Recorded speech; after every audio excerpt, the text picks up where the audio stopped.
European Champions League. Connacht are through to the last 32. Not bad at all. Club standards are rising in Turkish women's football quickly, and England cannot afford complacency.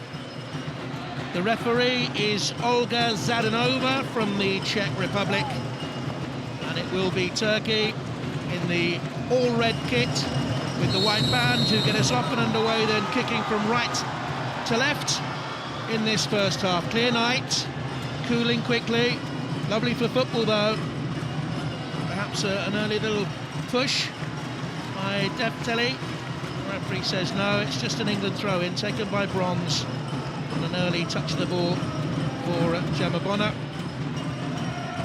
Perhaps from the goalkeeper now. Here it comes out to her, and Gemma Bonner will head away to Farah Williams. Not for the first time this season, and with the big game coming up on Sunday, not for the last. What a title decider that'll be. A shaky early ball in though from Williams to Jordan Nobbs. Looking for Alex Scott, the Arsenal right back, who's very progressive. She gets ball well into her club mate Ellen White now. Looking for Scott again. She's got goal side danger here already. Duggan's at the far post. England lead 1-0 in the opening 1 minute and 10 seconds. It's taken them just over a minute to open the scoring. And England just take over where they left off on Saturday. It's a great run by Alex Scott. Again, she gets beyond the left back. She's just far too quick. It's a great ball as well. And the person in the middle there, Toni Duggan. Simplest chance. She's going to put that away. Great start. Her fourth goal for England. Scored in the Euro finals against Russia.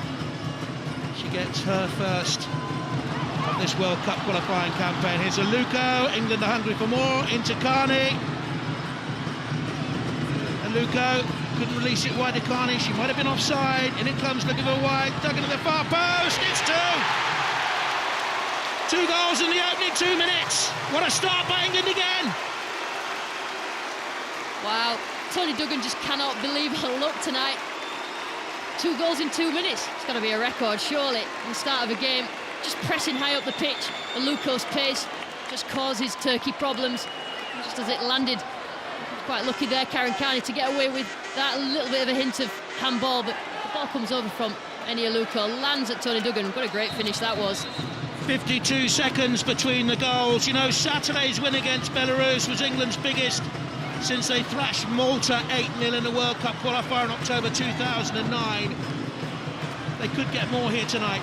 Scott again rampaging against Karagenc. I was going to say, Jonathan, at the start that Turkey seemed to be pressing higher than Belarus did on Saturday. Leaves quite a lot of space. I think you've just got to make sure the first sort of 5 or 10 minutes, which they haven't done, Turkey, is that they're defensively solid. England have penetrated twice in the first couple of minutes. Not the start they wanted. They found Turkey quite difficult in their previous meetings. 3-0. They won both games in World Cup qualifying for 2011. Great night for Rachel Yankee when they last met, July 2010 it was. She captained the side. It was her 100th cap. She scored. Also hit the woodwork. She's only in the stands tonight. New era, perhaps, for England's women's football. On the field is developing. Off the field as well, with the appointment of an elite manager for the England women's game, plus, of course, a team manager. I believe the interviews will take place on Friday for that job. And Red Hills is doing everything he can. Absolutely, he can't do anything more than prepare these girls for, you know, that he was hoping for 2 lots of 3 points, and it looks like he's going to get it, but they've still got to do a professional job. And also, you know, giving the likes of Gemma Bonner a first start, that helps, because you want to integrate these good players, these good young players, so that they're involved and they're ready for World Cups, you know, when England get there. Luko, such a talented player. Nobbs looking for Duggan, who scored a club hat-trick this year against Chelsea. Looking for Ellen White there. Duggan now on a hat-trick herself tonight. Ellen White scored at the weekend, 15th goal for England. Scored against Turkey in that 2010 game as well, did Ellen. And once again, keeps Natasha Dowie out of the side. Yeah, she does. I mean, Natasha Dowie came on and did well, but I don't know why she's used to play in that position at 9 for England. She got a goal. She played well actually on Saturday, and you know, I mean, if you've got players scoring, including Dowie as she comes on, then it can only be a really positive thing. You know, you can only beat what's in front of you. These are not top quality sides, Turkey and Belarus, but the girls have to start off positive because of what happened in the summer, and I think they've definitely done that. They're playing good football, they're passing it around and not just lumping it, you know, and it's looking good. White with a touch off. Carney. She's got the hat-trick Saturday. And then Carrigan under pressure from the stronger Alex Scott, who wins it again. Jordan Nobbs, who played brilliantly against the Belarus. Anything lacking from her performance, we felt, was a goal perhaps. Williams. Away then towards Lucy Bronze. Another newcomer to the side, really. Get away by the fair-haired Ezra Errol, but not too far. England have a free kick. Two figure there of Yarmor Uraz giving it away. It's better pressure from Turkey there. They just need to concentrate on defending the width of that penalty box. The lunge tackle there, put themselves under pressure from the free kick. They'll do better, high intensity defending. Turkey, they're not doing it at the moment. Farrah Williams is something of a set-piece expert. She will take this free kick for England. Top scorer in the squad with 36 goals. Dropped just wide. You may have heard there a voice yelling as they took that free kick. That was Brent Hills. He was onto the touchline, very vocal. What wasn't he very happy about there? I don't know whether he was concerned about the type of free kick or who was taking him. Surely Farrah Williams should have been on it, but he wants it to be perfect tonight. He doesn't want to concede a goal. They don't concede goals, and he didn't want to give Turkey even a sniff that they're going to get back into this game at any point. They've kept 18 consecutive clean sheets in home qualifying matches for both the World Cup and European Championship since France won 1-0 at Selhurst Park in the World Cup 2003 qualifying playoff game. Unbelievable record.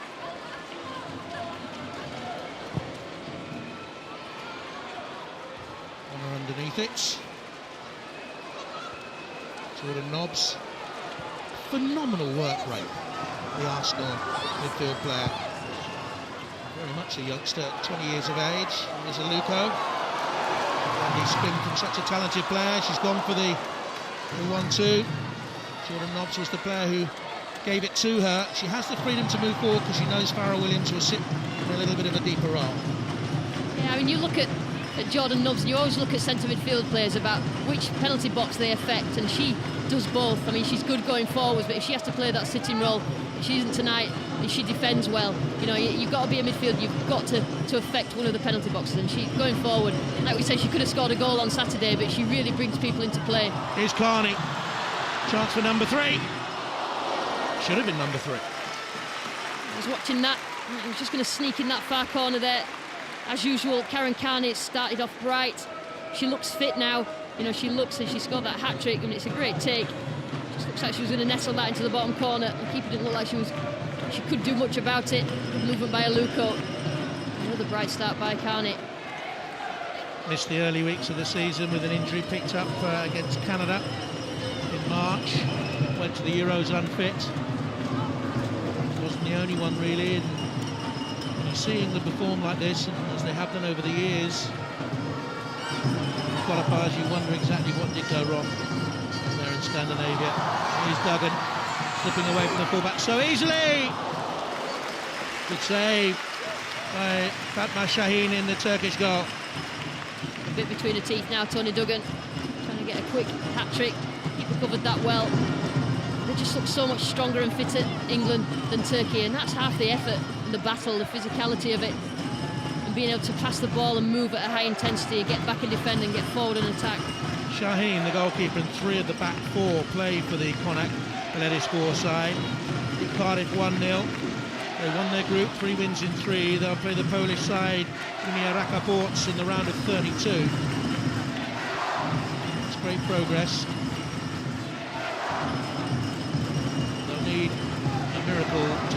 for their first ever major finals, that's for sure. They haven't won a competitive game since April 2010.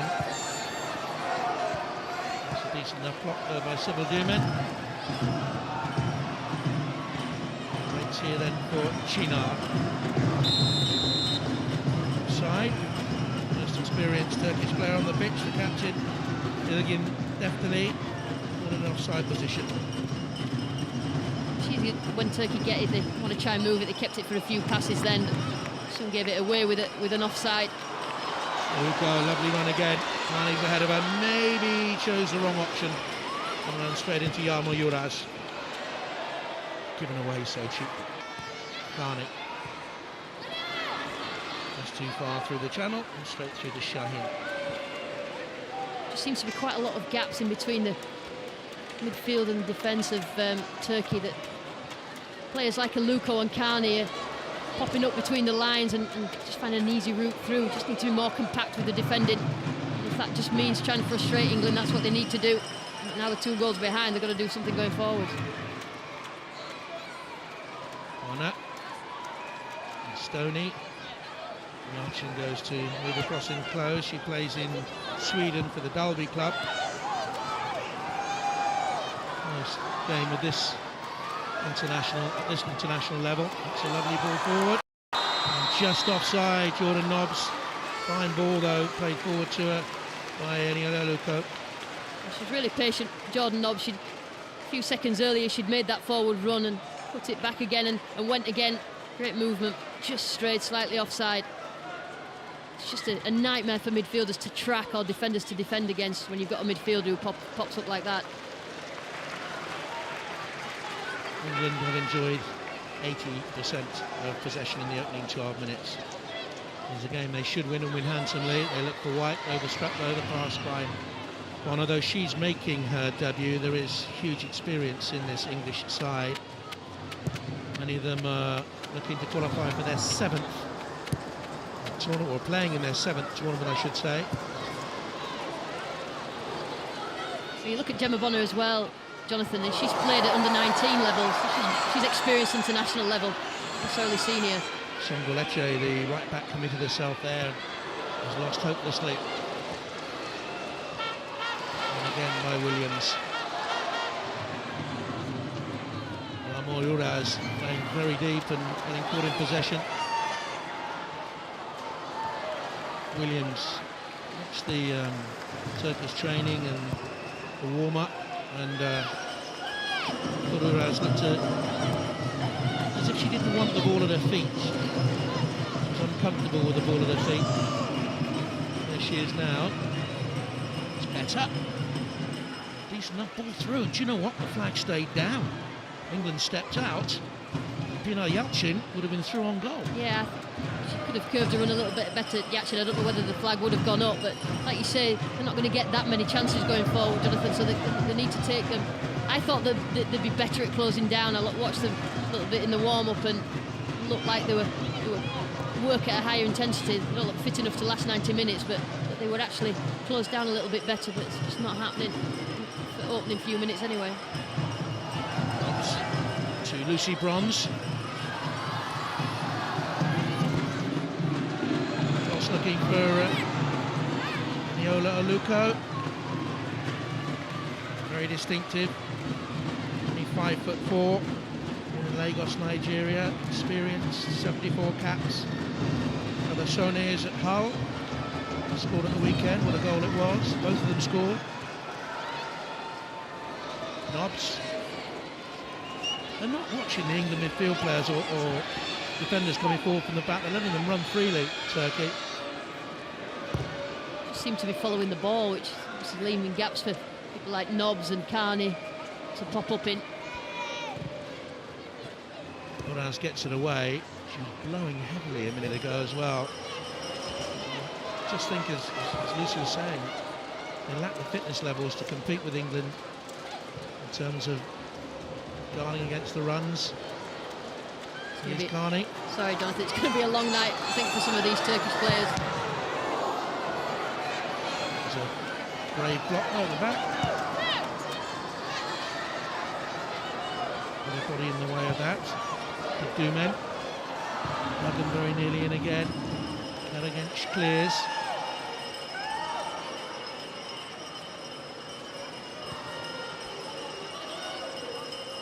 England have conceded just 2 goals in the last 15 home matches, including friendlies. Here against Portugal, as I was saying, 3-0, and when they came in their last World Cup qualifier on this ground, and then they returned, seem to recall, against Denmark a couple of years later, and won that one as well. And friendly, that's a lovely ball. And Nobs has been outstanding so far, looking to bring the full-back in, Lucy Bronze. Sangueche towards Duggan. She seems to be one of Turkey's more accomplished players. England have obviously been working on getting the full backs forward, and sometimes Turkey are facing a front line of 5 players. It's really difficult to deal with, especially when the movement is so good as well. Puts them under pressure. Carney, Luko, lovely burst of pace. Carney, get beyond Duraz, you did well enough. Now follows Luko out. Jordan Nobs, she was tripped as she went to shoot. Leg was taken away by Yan Suya. I definitely think she must have watched Jordan Nobs in the game against Belarus, just making sure she tee herself up for a long-range shot.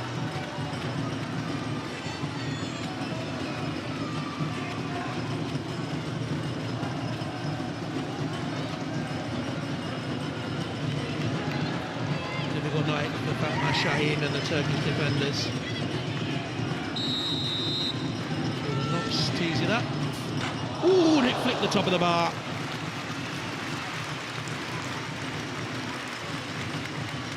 Technique.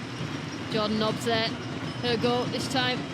Just an inch or so too high. The goalkeeper had it covered.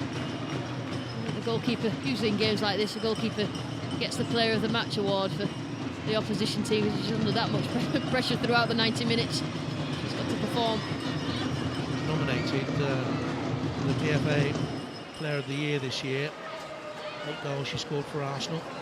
Cup winners. But they will not win the league this year. Bristol Academy or Liverpool.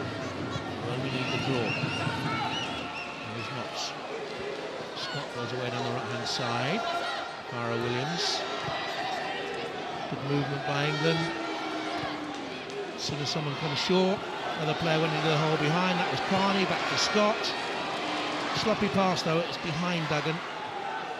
I know they've been working on that in training. As soon as someone comes in short, someone makes a run in behind. Absolutely. I mean, if you've got a team that's going to be defending... There's Luka again. Too high. A team that's going to be defending stoutly against you, you've got to engage the defenders and move them, create space, and the movement at the start of this game is fantastic, and obviously something that they've worked on, interchanging of players, particularly in that front three, and the full-backs overlapping. Two men got underneath that. Ellen White. And it's got the right back's gone forward again. Carney back to White. Duraz. And they've reached the quarter-final of the last 2 World Cups. They did in 1995. England was on the road to Canada in 2015, the 7th edition of the World Cup finals. Luka into the box. Oh, brilliantly done! And a splendid save as well by Shaheen. So you really see the real quality of Eni Aluko. Like a quick ball played into her, she lets it run through her legs. She's just got that burst of pace through the legs. Keeper did well there, actually. Williams. Stoney the captain. Jordan Nobs. Won't stop running all night.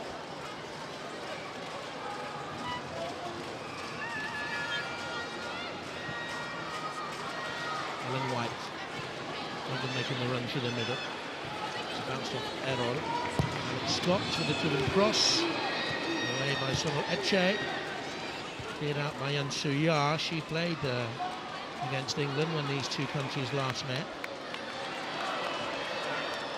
Good challenge on Carney. Duggan.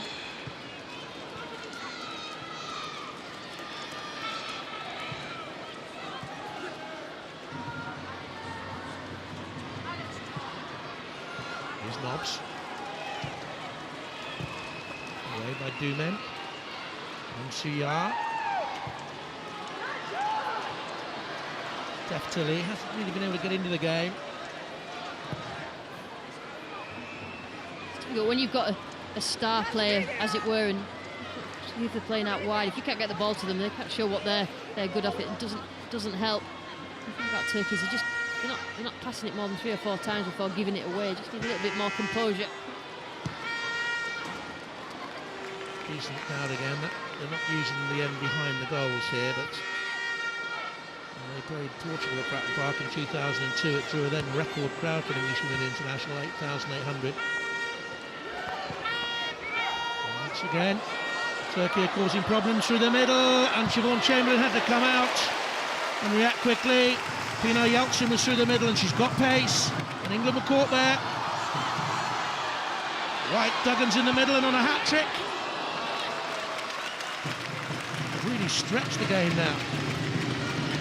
Yeah, it isn't. England won't be particularly happy with that, but you see, even if you're in a poor team and you've got a bit of pace, it causes problems for defenders. It's just what that did, and you've just got to make sure you cover around, leave attackers one-on-one. First ball up to this level, Yeltsin. It's right through the middle.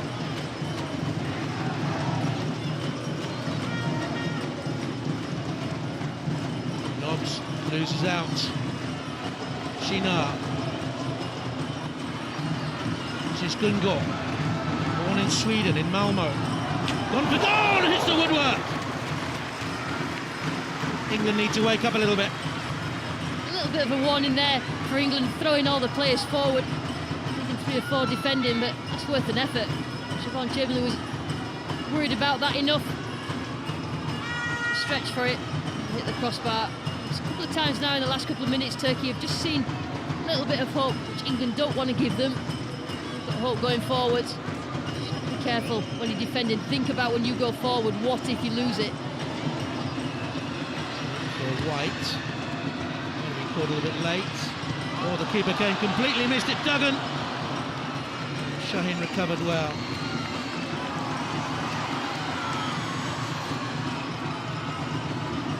Lugo. Forced wide. Deftily was fouled by the England midfield player. It's a free kick to Turkey. Just thinking of Leyla Gungo though. She comes from a fairly decent Turkish under-19 side, and at that level, they've beaten Russia recently. She's got a hat-trick against Iceland in the under-19 qualifying game played in Llanelli, that was. As England warm up, Jill Scott there and Steph Horton. They're not going to be, individual players will be good, it's just that they're not getting in those positions. As soon as they do, you can't give them that much room. To international level, good players who can finish. I haven't really had a break in play for me to ask you the question. What do you think about Danielle Carter, Jess Clark and Rachel Yankee again being left in the stands as they were against Belarus? Should they have played some role here, even if it was on the bench? Interesting that Dan Carter is the one I don't really understand. Bringing her into the senior squad, you'd think that you'd at least have her on the bench to give her some time of it, particularly as you sort of knew that the way that the games would probably pan out. So it's interesting Brent Hills has kept the same 3 in the stands usually, and they interchange different people in the stands. Obviously he knows what Rachel Yankee can do, but Jess Clark has an opportunity to prove herself, and Danny Carter, she's shown how good, and now she scores goals for Arsenal this season and maybe deserves a chance. What do I know? It's just an interesting choice. Here's Carney. Knobs. Bonner and Stoney have switched. Bonner's now gone to the left of the centre-back pairing, Williams. Interesting, Jonathan, because the 2 centre-halves play together at Lincoln, the ones from Saturday's game with Sophie Bradley. These 2 don't play together at club level. I do think that has a bit of an effect, particularly if one plays right and then has to switch to left at international level, and it's Gemma Bonner's first start. All that may have an effect. I think when you play together at club level and you've got that understanding, it's really useful at this level.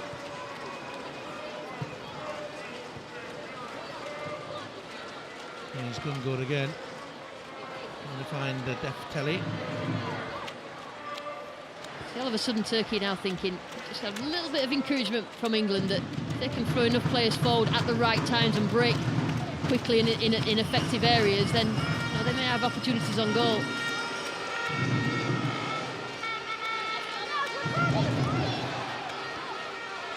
Steps Raero. It's cleared away by Karagenç. On the run here for Yeltsin. She's speedy, and she has those two centre-halves worried. Yeltsin is really causing problems with her pace. A couple of times, one ball's just beating both the centre-halves and the back four. But she just didn't have the quality on the end. That's not to say that she won't do throughout this game. The more chances she gets. She looks a little bit of discomfort here on the side. I don't know whether she pulled something as she went through onto that ball. She's certainly worried. Scott has it meanwhile for England. Tuaniola Aluko. Jordan Knox. Farrah Williams will have a go at goal from there. It's a goal kick. England think it should have been a corner. I think the keeper realises that she's slightly lucky there. That's what I love about Farrah Williams. It doesn't matter what foot it lands on. Yeah, touched by the keeper. In fact, it was a good save. Doesn't matter what foot it lands on, she can strike it with both feet. Well, the Czech Republic referee is coming over to check on Bina Yeltsin. She's been Turkey's brightest player, that's for certain. But she went down moments after threatening the English defence.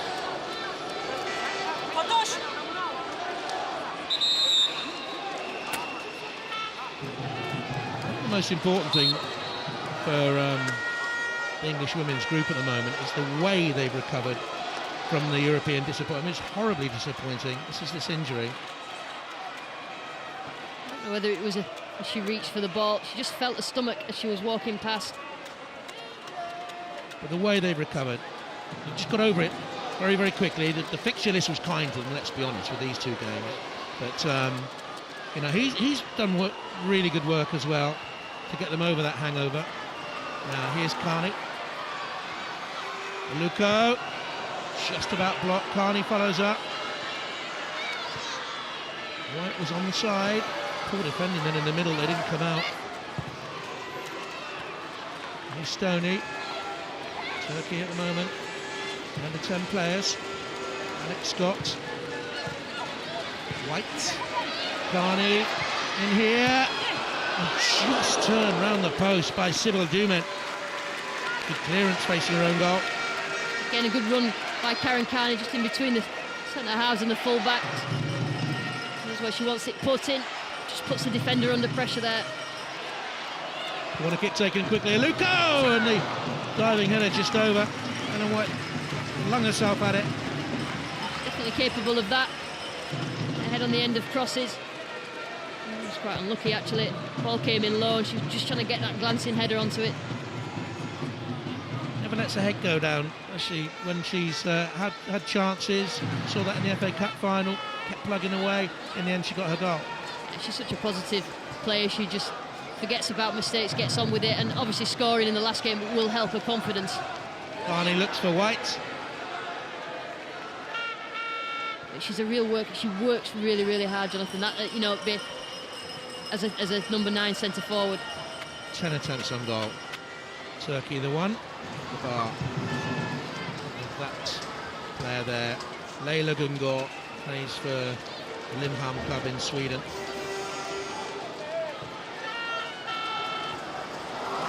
Now Ellen White, surely this time the keeper's come out quickly, and Ellen White simply took it wide and tucked it home, and England lead Turkey by 3-0 inside half an hour. They deserve that. Ellen White, great straight ball through from Farrah Williams, just set Ellen White free. Good run, stayed onside. A lot of time to think about it, decide what you're going to do and then do it. I mean, the keeper made it easy in the end by falling over in front of her, but she knew that she was going to take it round the keeper. Finished with much confidence.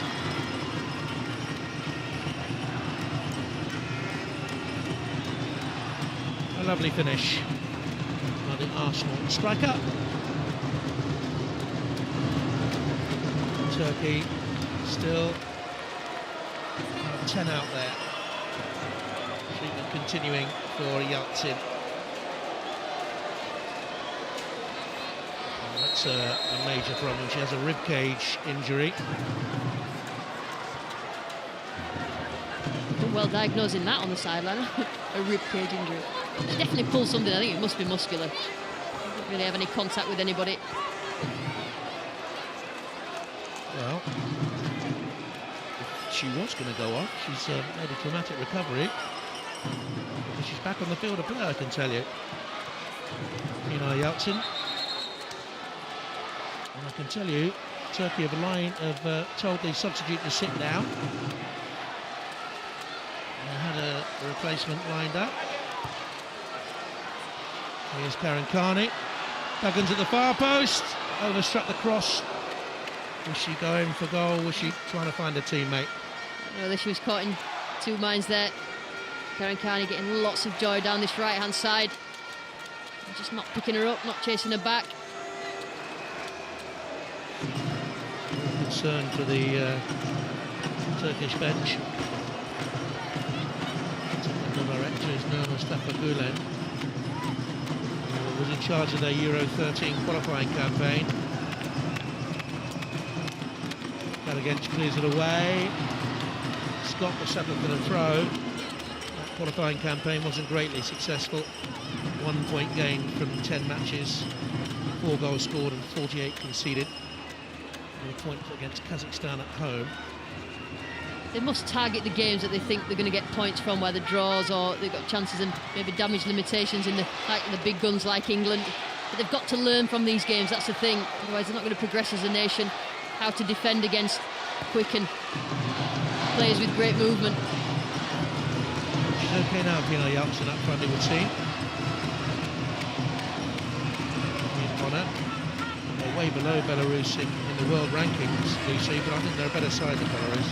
Yeah, I just think they've got a greater intensity to the way that they play. They must have watched England play against Belarus and tried to do better.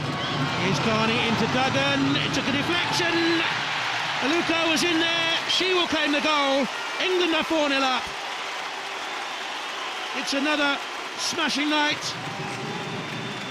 Early steps are being taken on the long, long road to Canada and the World Cup finals in 2015, but they are progressive steps. I really can't cope with Toni Duggan. It's a lovely little touch from Eni Aluko just to slide the ball past the goalkeeper. She's got in the act as well. I'm sure many players tonight for England will try and get in on the act of scoring goals. Lots of confidence and get themselves in the positions where they can score goals. Unselfish there by Duggan. She's had a miserable end of the season at club level with Chelsea, who lost 10 of their last 11 games, but she's in fine form for her country, Luko. Scored at the weekend, scored again here. It's 4 in 7 now, 4 goals and 7 internationals. And altogether for England, 17. An article from her saying she's one of the most experienced around at the moment, but she's only 26. It's crazy, isn't it? When they make the debut so young. Jordan Nobbs looking for White. He tumbled under the pressure of Karagench's challenge. Nick Scott helping a teammate out. That's too easy. Looking for Aluko. And been cleared away by Erol. Individually, Turkey have talent, but the front three, especially on the right-hand side, Deftali, Gungor playing in behind in Yeltsin, but as a team, defensively, they're hopeless. Just can't cope with any sort of running they make. And then it's just so difficult for the front three if they don't get it. No matter what run they make, if the teammates don't find them, and then they just put under pressure when they're conceding goals like this. Just got to find a way to include and use to the potential the good players that they've got in the team. You can only beat the team in front of you. That's what we were saying at the weekend, and England are playing very well. Yeah, really impressive, continuing from Saturday, but really impressive. Like you said before, from the summer, this is the best that they could have done. It's so positive, you know, the girls are working at high intensity, you know, and they're beating teams well, and they don't even look like they're having a wobble at all. Turkey are warming up a substitute. Looks to me like Emin Etchen Essen, the Kamliashvor side.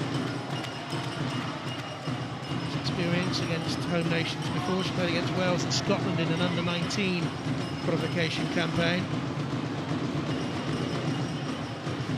Again, young Turkish player stepping up from the junior internationals. There's 20 caps at junior level. I think she's going to come on any moment. She's a midfield player. Camplish forward. Luko. Williams always makes herself available for a pass. Luko's having a storming night. Brilliant. Knobs. Duggan awaits on the left-hand side. Bronze. Good tidy football. Carney, Luko. Maybe a bit adventurous. Just opened the face of a boot up too much. Slanted it away. Just the way that England are moving the ball about. Technically, they look very good. The passes are crisp. They're finding feet. And they're finding the runs of their players.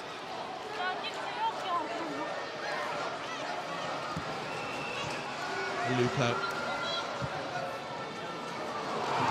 Duggan's in here on a hat-trick! And she absolutely buried that.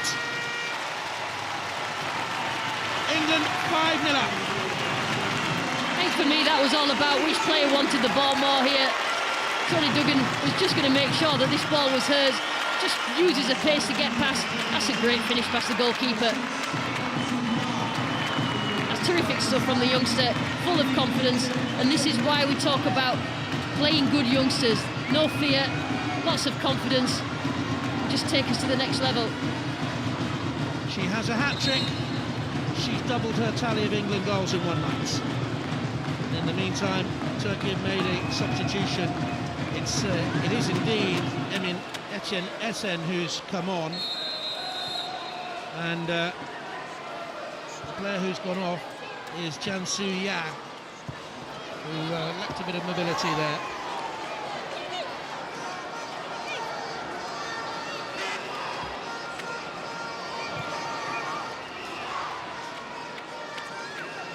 First half hat-trick for Carney on Saturday, first half hat-trick for Duggan tonight. They really have blown away those cobwebs from the summer. I wonder what the first English internationals ever to play on this ground would have thought about it. 1903 it was, the great Vivian Woodward scored one of England's goals. They beat Wales 2-1 in the home nations. Luko. I think these have probably been better, Jonathan. They would have been faster and fitter. That's for sure. Deb Tilley. One of the great mysteries, though, Vivian Woodward. He was such a brilliant player, according to all the reports and the books you read. Little is known about him. Into White! That's a terrific goal, and England have 6! What a lovely goal! Beautiful ball in from the left-hand side. She stole away from her marker and gets her second of the night. Yeah, Ellen White has the ability to score goals with her head. Perfect for a centre forward. She followed the flight of the ball. Great ball from Karen Carney. Bullet header. The keeper just watched that go past. It's a rout already. She took it brilliantly. It was a fabulous goal. And England have been quite lethal in the opening 40 minutes. Seems that every time they've got some sort of really good opportunity that England score. And I think that's great practice. I mean, when you're playing better teams, you know, the probability you've got to score as many chances that you get as you possibly can. Bonner.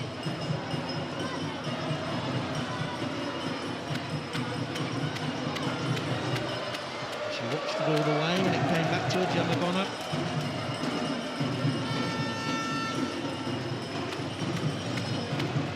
Six-0 up England, but Siobhan Chamberlain's actually had a busier night for her coach than Saturday's goalkeeper, Rachel Brown.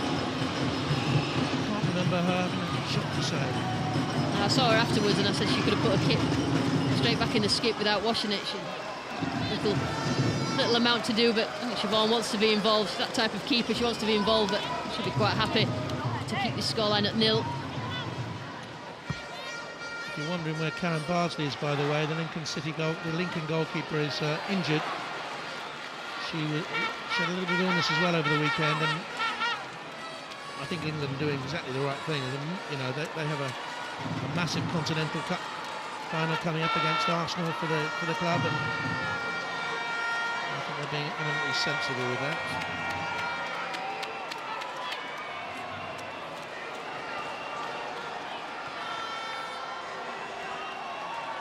Hasn't been a night without work for the England centre-half. It's been a great night for Toni Duggan. Yeah, I just think the pace of the Turkish forwards have caused a few problems. Casey Stoney and Gemma Bonnet, nothing that they can't deal with, but just kept them on the toes throughout this first half.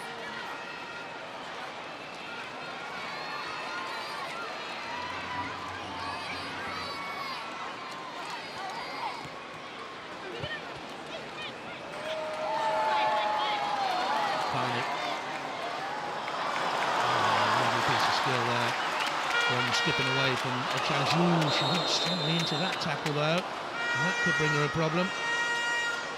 Ball run away, poor final touch from her. She followed through with the challenge.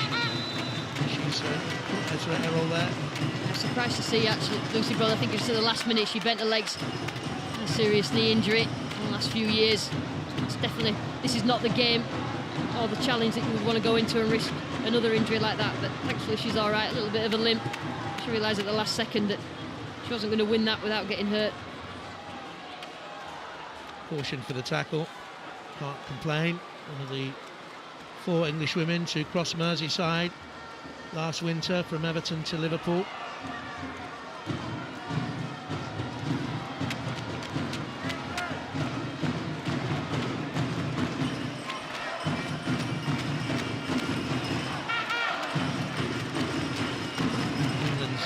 Game in the group, he may or may not be in charge.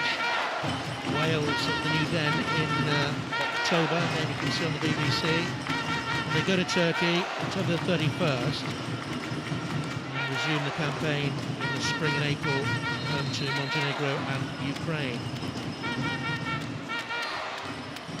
For Yeltsin, going to break again. Aluko, Nobbs. So quickly, Jordan Nobbs, only 5'3". Such a terrific engine. Williams, Stoney, there's Lucy Bronze. No slacking. Still an intensity about their play. There's good movement. Yeah, they just want to keep going with this. You've got to be ruthless as a team. Keep scoring goals if you can score goals. Keep doing the right things. Keep doing the simple things right. Because when you play the better teams, you'll need to do that all the time. You'll need to defend as well. Errol clears it away. Quickly whipped around the corner by Chinar.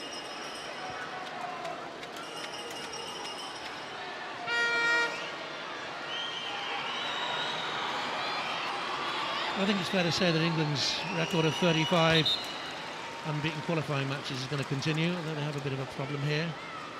Sticking your neck out there, Jonathan. Aaron Carney's got a bit of an injury. They did take her off on Saturday, but that was with this game in mind. Just a follow through. Just think she just stood on Karen Carney's foot there. Errol.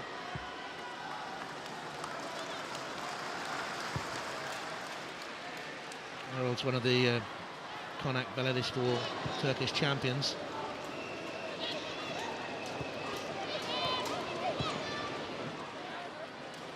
Scotland lead Bosnia and Herzegovina 1-0. Lisa Evans on 8 minutes. They won their opener as well. Good start by Scotland. That's in Group 4. England playing in Group 6.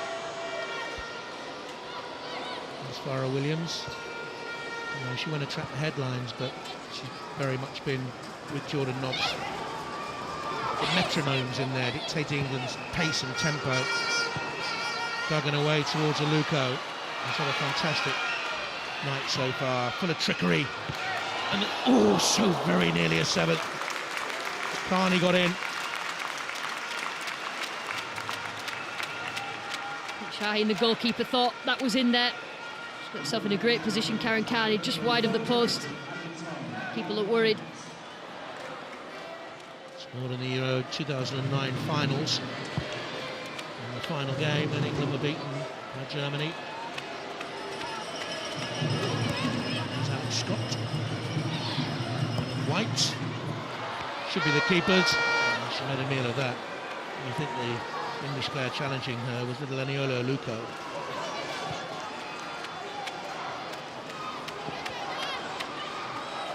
Deftilly. Towards Janssen. The ball was making a supporting run through the middle. Half-time at Fratton Park. England lead by 6 goals to 0. Toni Duggan, a fantastic hat-trick. Ellen White with 2 more. Aniolo Aluko with the other England strike. They are dominant again at half-time. It's a romp. England 6, Turkey 0.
Thanks very much, Jackie.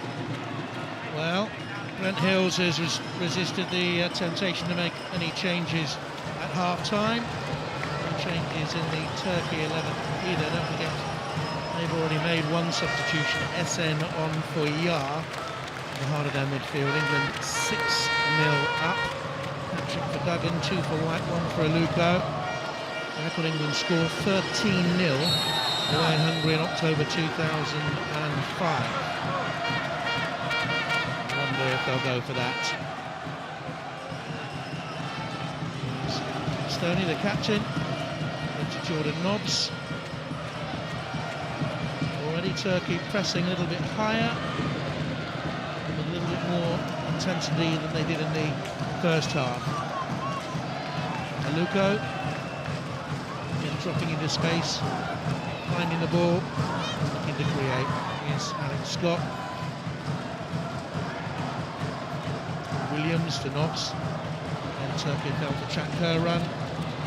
Well, too much zip, and she's offside anyway, Toni Duggan. I think it's a goal kick, but yes, they're pressing a little bit with more intensity further up the pitch, but already an English runner has created danger. Yeah, they've got to be careful. Turkey, you've all got to do it if they're going to press, because it's just be easy to England to play around them, as we've seen in the first half. England's ability to pass and move and get forward with incisive passing has been excellent tonight. We just need to be aware that they don't leave too many spaces when they're pressing high. Turkey Turkish goalkeeper, Fatma Şahin, seemed to be distraught as she came off at the end of the first half. Teammates were consoling her, but without her, England would have been 8-0. She made two terrific saves, one from Aluko that was an excellent stop indeed. Yeah, it's difficult for her because she's really got that much protection. She made a couple of saves, like you said, so she's always going to be under pressure and she's going to save them all.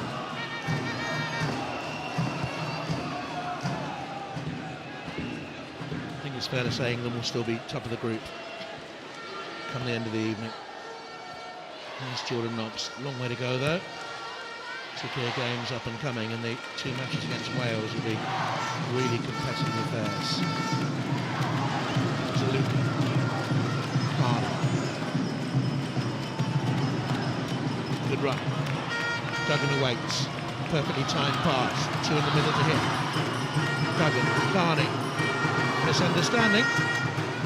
Lucy Bronze is on the touchline. Duggan full of confidence. Carney.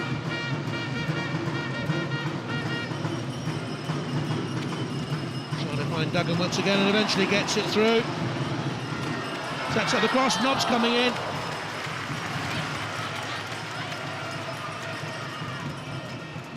And away very cheaply once again. There's Chinar who gave it away. Carney. Jordan Nobbs. Aluko. It's for 7. Scuffed it. Errol's clearance was a bit panicky, but whatever she does tonight, she's creating danger. Eniola Aluko. She actually did really, really well at the ball out of the feet and wide. She just couldn't equal that with the finish. Jordan Nobbs back into Ellen White. She's on a hat-trick too. Keeper sprawls initially. Oh, and it's number 7. And Aluko gets the final touch.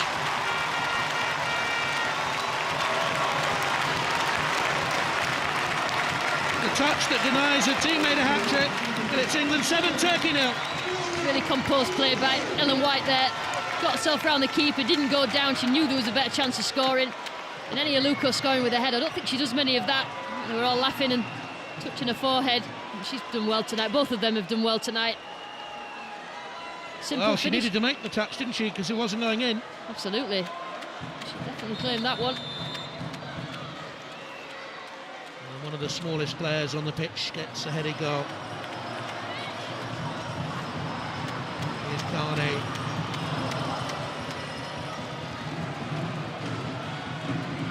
England starting the second half as they started the first. If you've just joined us, they were 2-0 up in 2 minutes, and they've gone for another one. She's always been able to strike the ball well, right from her very early days at Chelsea, when she answered an advert for under 14 players and scored a hat-trick on her debut. She saw Shaheen hopelessly out of position in her goal. It wasn't far away and the ball just moves in the air. You saw that right behind that.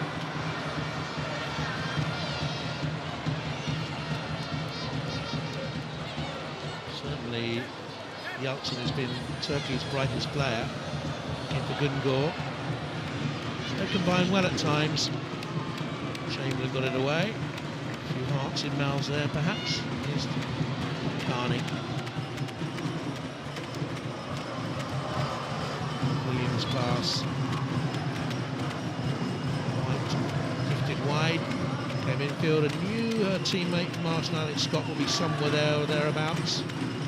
Loves getting forward, doesn't she? She was a forward. Yeah, she loves scoring goals. She's just a frustrated forward now, but it helps England because they just put teams under pressure down those flanks, push the fullbacks forward, and Alex Scott is one of the best in the world at doing that. Karagenç clears.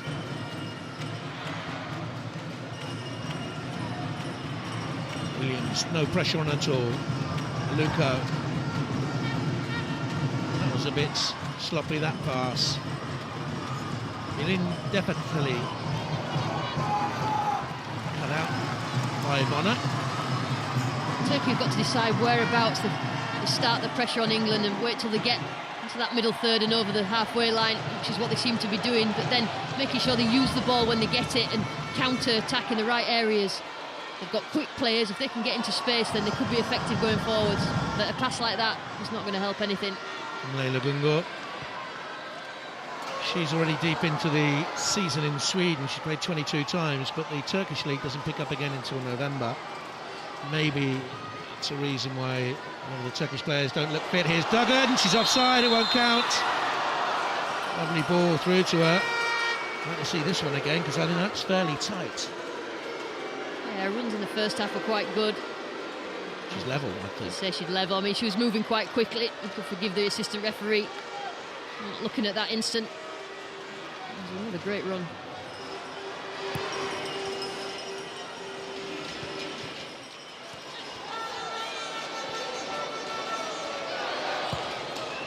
Buruz. Rather wasted.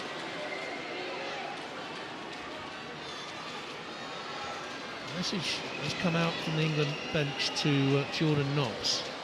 She just put the thumbs up back to the bench. For Carney. Che went to ground and made the tackle. Duggan. Turkey quite happy just to clear their lines. Etche it was who got it away.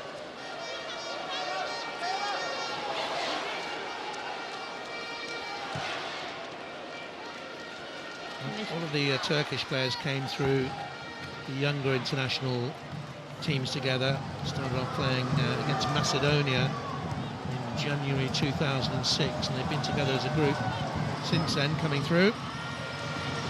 Some of them were only 15 at that time. Just from first proper look at them, I'll just say that physically they need to be fitter. I think if they did that, then the effectiveness of some of the technical and the quick players up front would work just a little bit better. I think I was just saying, looking there at Lucy Bronze, she's not done a chances of further inclusion in these qualifiers any harm whatsoever the last couple of games. As a full-back, left full-back, right-footed left full-back, but she's done really, really well getting forwards. Right for the Scots as well there, you saw 3-0 up. Little and Ross getting the other goals. There's Nobbs. White with a little header on, Alukla's in there. You twist, you spin. As Jackie was saying early on, do you make changes now? Do you bring Tash Dowie on? What do you do?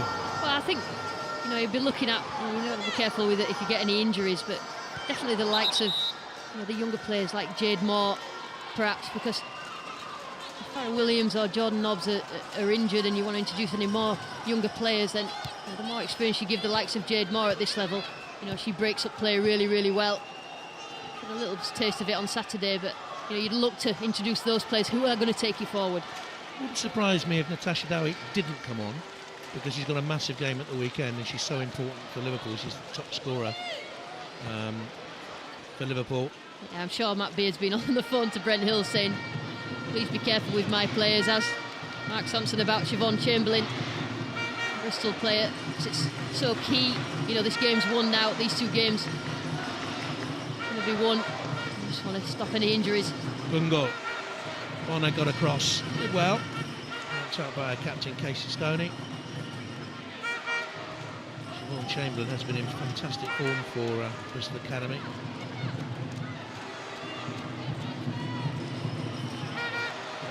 Just looking elsewhere there on the bench. Steph Horton might come on. Sophie Bradley played at the weekend.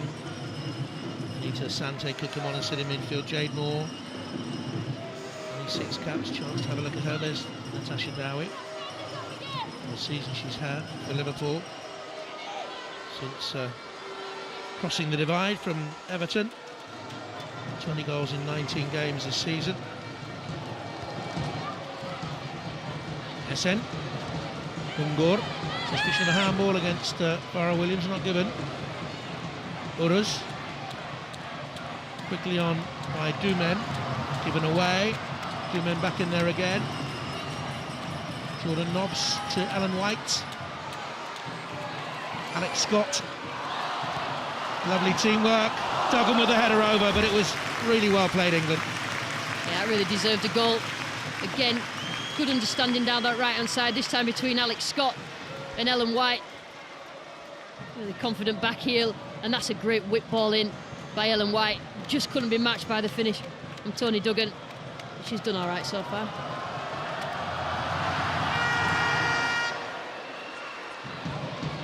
Suspicion of a little push there, perhaps by Tefatali. Gungur. Uraz. She thought she was clipped. Leon, Carney, Williams. Uraz is very quickly on her feet, I can tell you. Scott. Flashing cross pushed away. When Ellen White goes into those wide positions, she's dangerous out there. She is, and she plays quite a lot out wide for Arsenal. They sort of tend to switch about their front three, so she's well used to putting those crosses in. This one not quite as good as the one just before. A lot of pace. The goalkeeper under pressure. Well, you know, I said I wouldn't be surprised if Natasha Dowie didn't come on. You can hear you. You just put her straight on. She's about to come on. I wonder how much of a mind is on Sunday's game, Jonathan. It'd be interesting. I mean, I know this is a massive game for playing for England, but that's probably the biggest game she's played in club-wise on Sunday. Ellen White, Alex Scott. Centre-half's missed it. Carney, Duggan!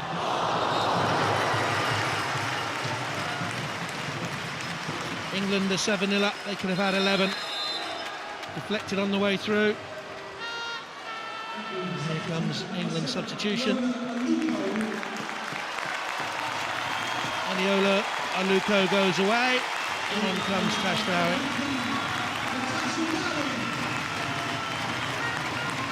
Scored at the weekend, her first goal for England, having come on as a substitute. It was her first appearance since September 2011. Aluko's been fantastic.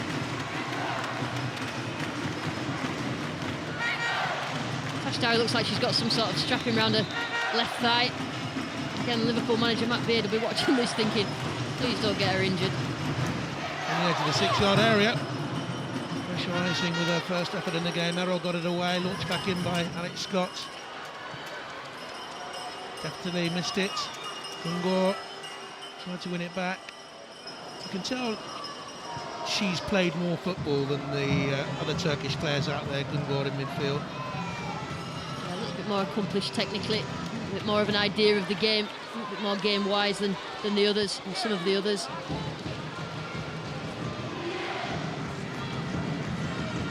Into Jordan Nobbs. Slipped away from her, but she always wants the ball. It's a great sign, that. Yeah, it is, because even if you make a mistake, she's always brave enough to get the ball under pressure. That's the markings of a good player. It's a lot of Turkish fans. I can hear them. They're all dancing now.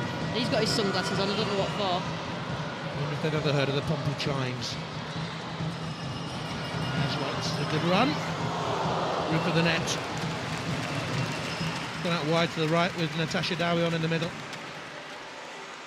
They're getting lots of joy behind the left back like England did in the first half. Well, they're not feeling any sort of cold whatsoever.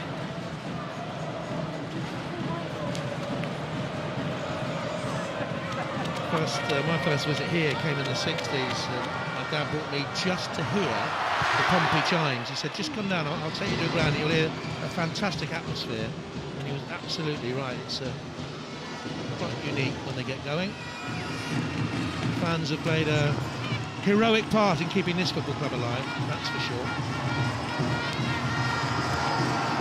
England 7 at Turkey 0, half an hour to play.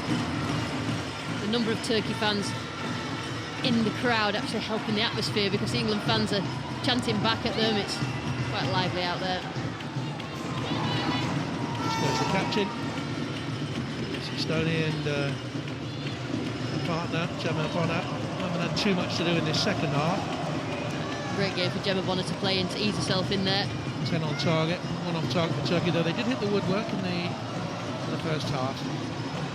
And England totally dominant.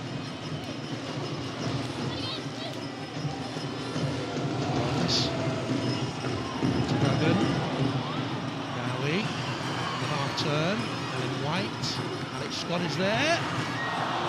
over the bar. Scored against Turkey in November 2009 away. I think she was quite expecting that to be knocked by as good a selfish play by Tash Dowett. She was quite expecting that from Ellen White. Steady herself right. She's capable of scoring from there.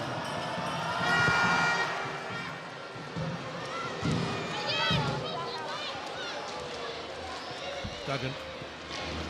Just flipped off her toes by Gillian deftly. Here comes another England substitution. Jill Scott's going to come on. Karen Carney goes off.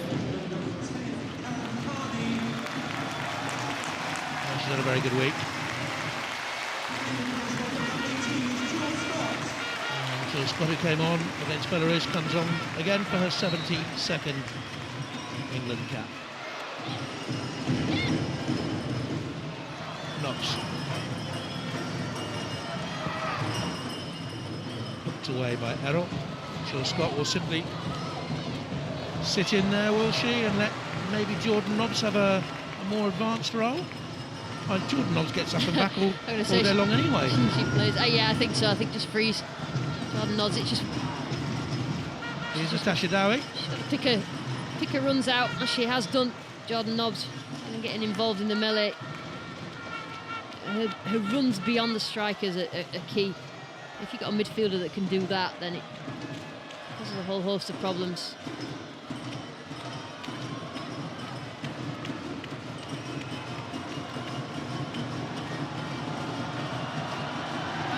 Tasha Dowie had an immediate impact on Saturday, coming on. She scored within a couple of minutes. There's Farrell Williams, her Liverpool teammate. Gungor. Now she's released deftly. And Lucy Bronze simply gobbled up the ground and got back and won it with consummate ease there. That's what happens when you're just a little bit fitter and quite quick. It's just easier for you to play the game.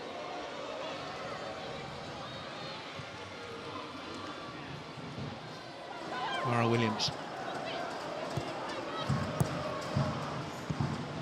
A huge gulf between England and the likes of Turkey and Belarus. We've seen, though, in the summer, a gulf between England and the top European nations.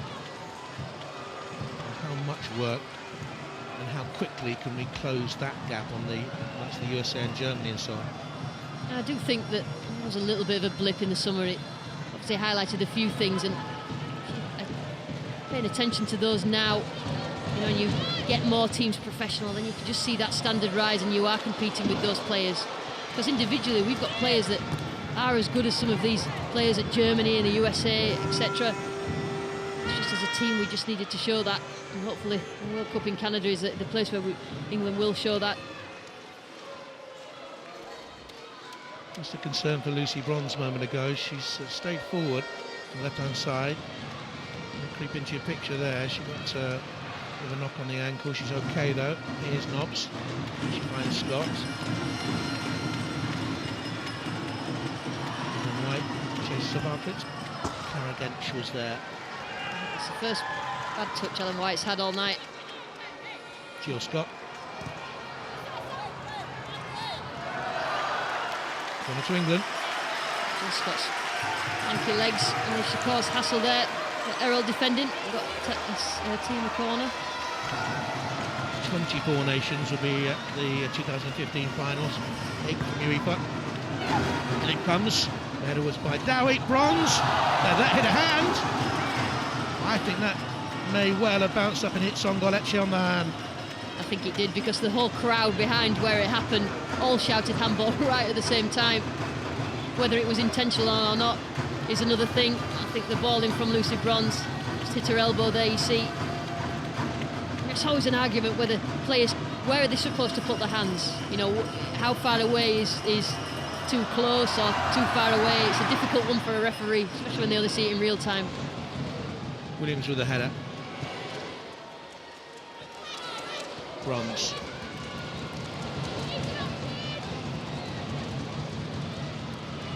One-two play with Duggan. Liverpool will hope to see more of that at the weekend. And the Women's Super League comes to a crunch Liverpool league leaders against Bristol Academy, who are 2 points behind them going into their final game. Bronze.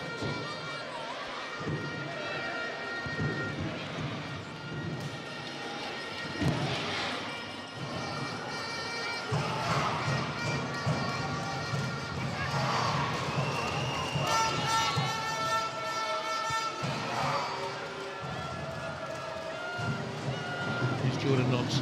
Can't help thinking that Pina Yeltsin, who was bright early on, just as I say that, she's holding her side again there, walking towards the near touchline, was affected more than the Turkish management thought when they send her back on, because she was dangerous in the opening 15 minutes. She was making penetrating runs. She picked up the injury, and she's grimacing there. She simply hasn't been anything like the player she was in those opening stages. No, but I think because of the opportunity she's had, gave her the motivation to stay on and try to sort of push forward and try and get goals, but she's obviously struggling at the moment now. She's pulled her stomach muscle, and that's incredibly painful.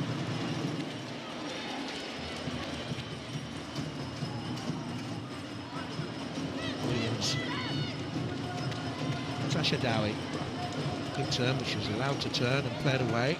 Now Bronze. Bonner, Jill Scott, cut the pass through, and it's cleared away by Sibel Dumen. It's a good ball through, not really anybody England at the end of it, but Turkey just caused their own problems by not dealing with it quickly.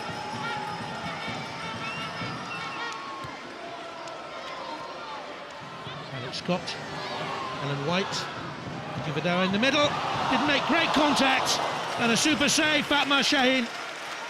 She might have been distraught at half-time, but she's kept the scoreline down to single figures. Jill Scott.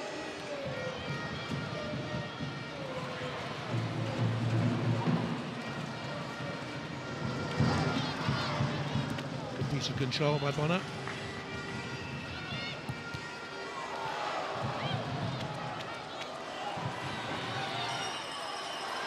England look for Dowie around the keeper, but the touch was too heavy. I was just aware of the keeper coming in, rushing in. She's given the corner here, I think. Yeah, look at this. Dowie's header just appeared to be in slow motion. It's a great reach and save. Shine. As England prepared to take the corner, Pina Yeltsin finally makes way. She's being replaced by Gamze Itkeli from the Connacht Booker Sport Club. England looked for an 8. Bonner got in underneath it. Look there, like Gemma Bonner was going to have a free header on goal. One outcome of that, just managed to get in the way. Better defending by Turkey.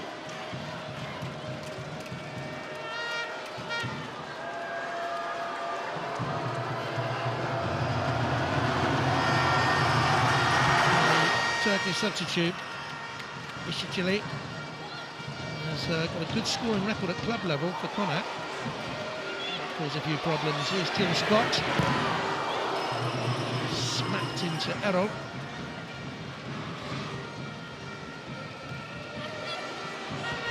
Around the corner by Nobbs. Again, good awareness by Dumen. One bright spot for spark for Turkey has been Dumen. She hardly featured in the European Championship qualifying. She made one substitute appearance, and she's come through this World Cup qualifying campaign, and it's quite accomplished. Now there's the substitute, Ishkajili. She plays for Connacht, the champion. She scored 62 goals in 72 games for them. Nobbs, lovely touch. Dowie. Jill Scott's offside. Just timed her on too early.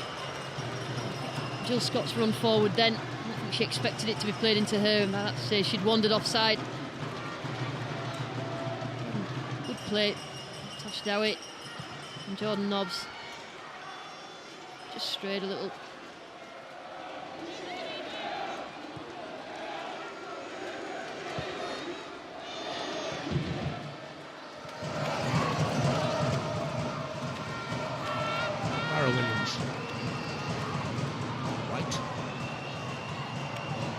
Sent Dowie away.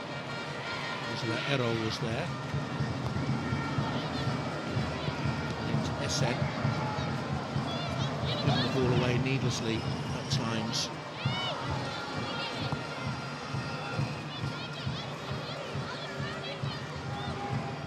Turkey will look on the second half as something of a success story, to be honest. Well, I suspect at half-time, they've been told, try and keep the score down, try and do better than they did in the first half, all damage limitation. Like I say, everything they do is geared towards the games that they think they can take points from in this qualifying campaign. This is not one of them. When you travel to vastly superior opposition, I think one of the things the coach will tell you is make sure we're tight in the first 5 minutes, don't give anything away in the first 5 minutes. They were 2 down after 2. Here's Dowie, and by Nobbs. Dowie just offside, just offside. That looked tight to me. First I thought she'd blown for handball, but the assistant's flag is up. Again, good understanding between see the left back playing her on. She's definitely playing her on. She didn't get the opportunity in the end, but it's a good play again by England.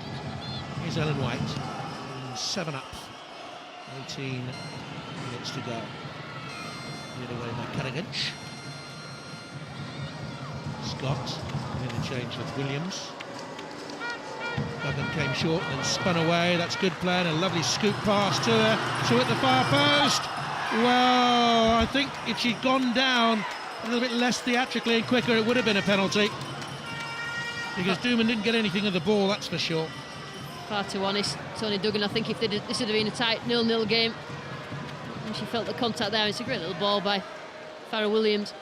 And she just delayed when she was going to cross it. I mean, she just he took her out there. I mean, she didn't go down properly, and if there is such a thing, I think if she'd have gone down from the challenge, the referee would have had a decision to make. I think she took the extra half stride, didn't she, and then went down.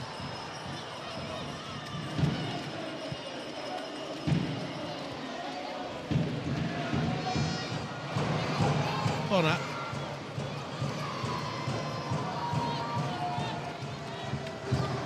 Alex Scott, Jill Scott. Back again by Williams. She was fouled. That's a good spot by the referee. So I think the breaking play will allow England to make their final substitution. I'm going to get Steph Horton on.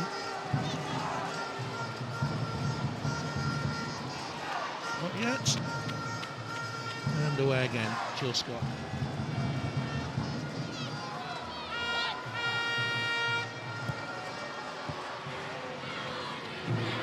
Trying to find Alex Scott. Led away by Chinar. Buraz was caught dawdling. Here's Natasha Dowie. This time she's in, and this time she scores. And England have 8. England 8. Turkey 0. That really is a sign of a striker on excellent form.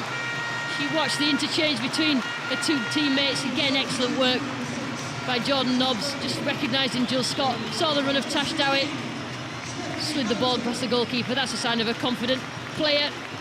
Tash Dowie definitely is. A quick look at the keeper, knows exactly where the goal is. That doesn't move. Finish with aplomb.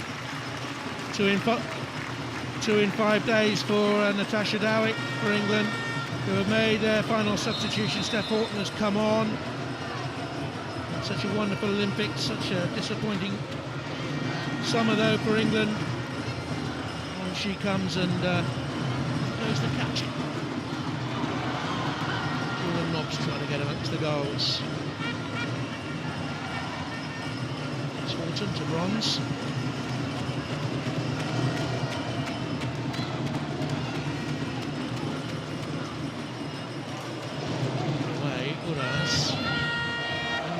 Concede, come back by Bronze, Jill Scott, Williams.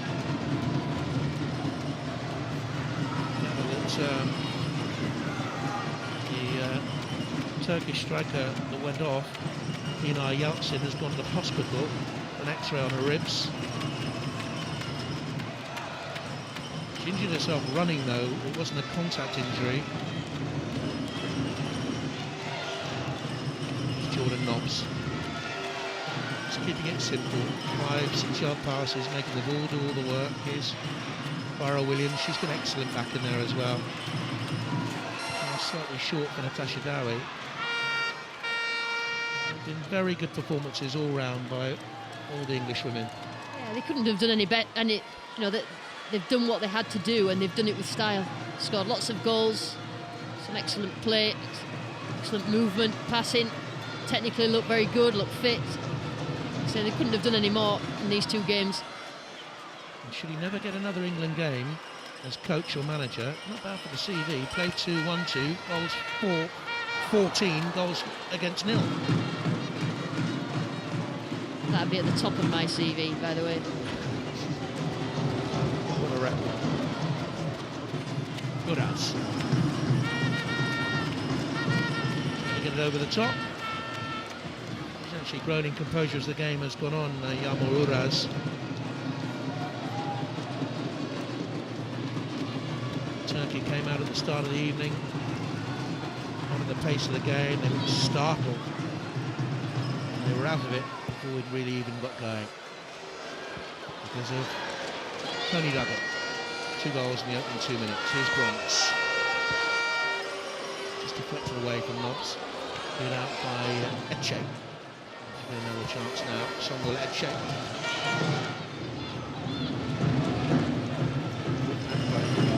Chile. Tumbles, no free kick given. Farrell Williams. Jill Scott. There's the goal. Sails it over.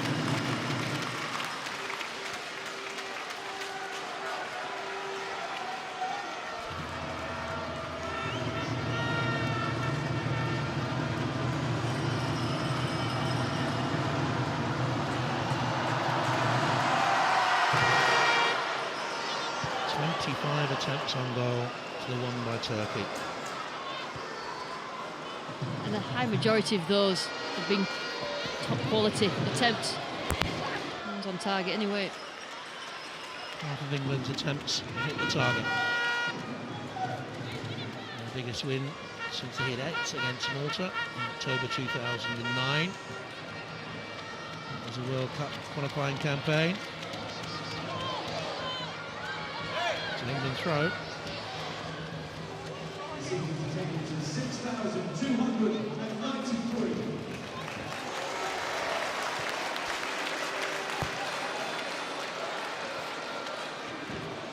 Bonner. 6,293 the crowd. Alex Scott. Helen White. Vidal in the middle. Keeper's done very well for Turkey. Had a couple of games in the European qualifiers. Germany put 10 past her. Spain put 4 past her on the way to a 10-1 victory. She came on that day as a sub. Here's Williams. Now he left it for Duggan, and vice versa. Etche. Gives it away. Scott, Dowie. Looks how to do it. Well, until then. There's Uraz. And that's decent. It's just offside. They've shown glimpses sometimes going forward, Turkey, but just not enough to really trouble England. A couple of players that have shown sparks. She made a debut in July 2010 when England beat Turkey 3-0 in Warsaw. And they defended very well that night, Turkey. And the major problem for them tonight, defence has gone missing too often. Or here, defensive midfield has gone missing in particular. They simply haven't tracked runners. Bronze takes it again from Duggan. On to Jordan Nobbs. I really want to see Jordan Nobbs score a goal. I think her 2 performances this week definitely deserve that. She's created for others. She's been instrumental with how England play. But I know she'll probably come away and think, well, maybe in all these goals being scored, I should have been one of them. Wales are 1-0 up to Belarus. Ward getting the goal. Lambert scoring for Wales, I beg your pardon. Lambert scoring for Wales. Lander scoring for Wales even. And Scotland 4-0 up. Corsi with the 4. It is actually Ward. She did get married, Lander. So you were right the first time. See how I stick up for you, Jonathan? Tonight. It was the first time, isn't it? A bit late now. 8-0 to England.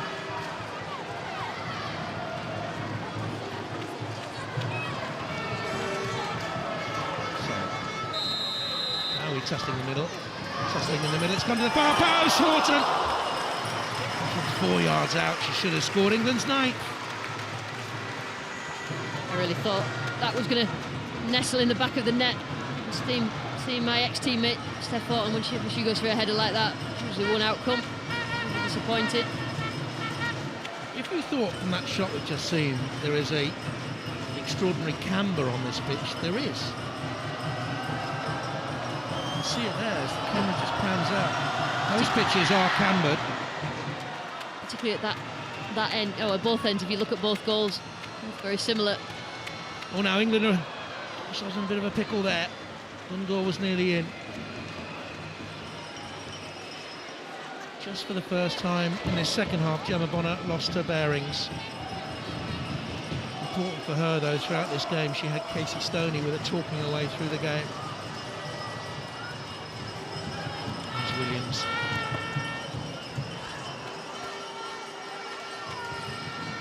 Oh, that's a good ball by Dowie. And Scott's just run away. One of those balls where Faye White has picked her player of the match. It's Toni Duggan. well deserved. Great goal scoring effort tonight, full of confidence, full of running.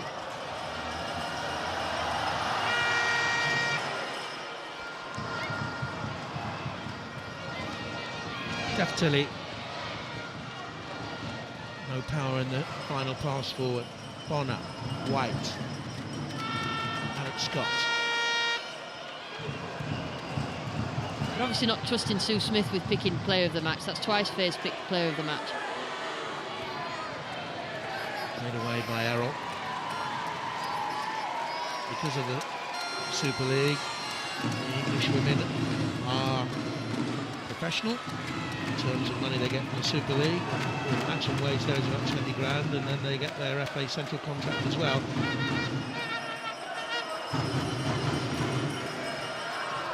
Jill Scott. It means they can earn a living out of football. It means they can train full time, and already we're seeing the difference here 12 months on. Because they always used to do your own physical training in your own time, but actually training with the ball just improves you dramatically in terms of your technical ability and ability to deal with the ball. Laura Williams with a cross into the middle. That's a decent enough header away there by Civil Dumen.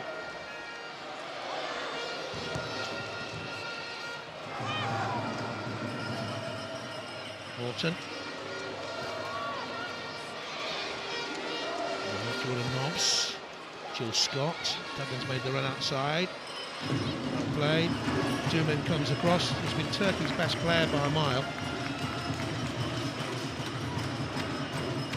Natasha Dowie. Jordan Nobbs. Good thinking, too quick for a teammate, Jill Scott.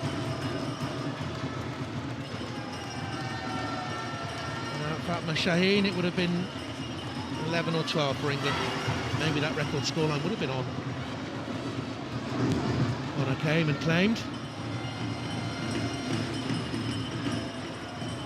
Karagench.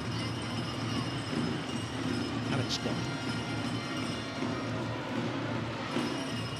Jill Scott from Williams. England have done that well. Here's Bronze. Work the ball into space. Skinned the ball back alive there.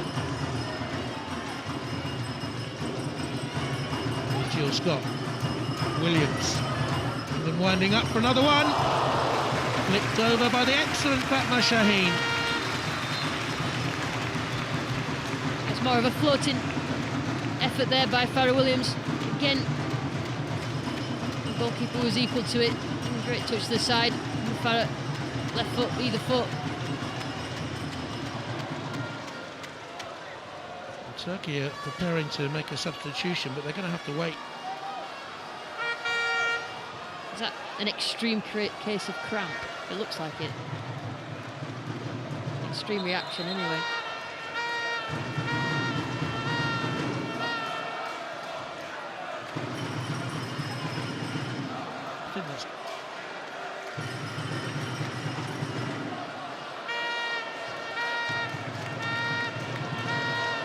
I think it is only cramp. It may well change their ideas on a substitution.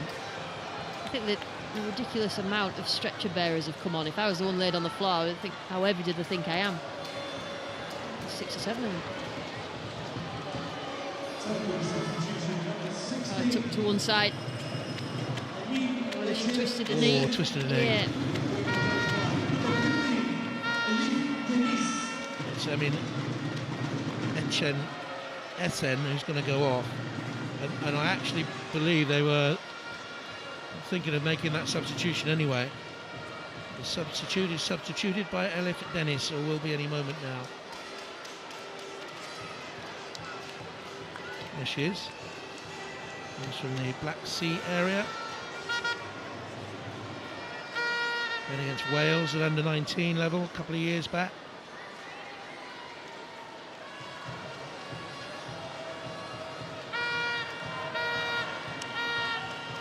Always have your say about this game at BBC Sport, hashtag BBC Football.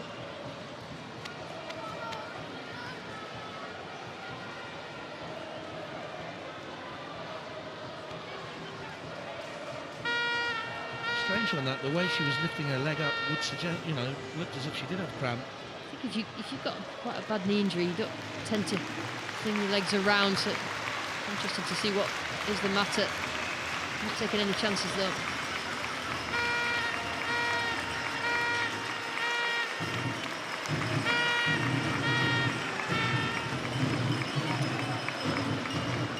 So Elif Dennis will come on. She played in 3 of the European 2013 qualifiers. Finished bottom of their group.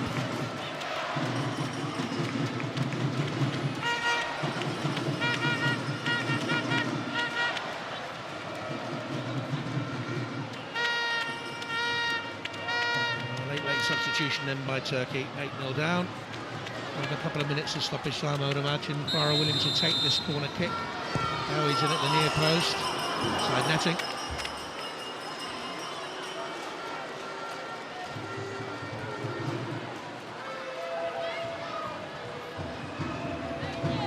This evening's also player of the match is Toni Duggan. Well, I've just heard that Toni Duggan is player of the match.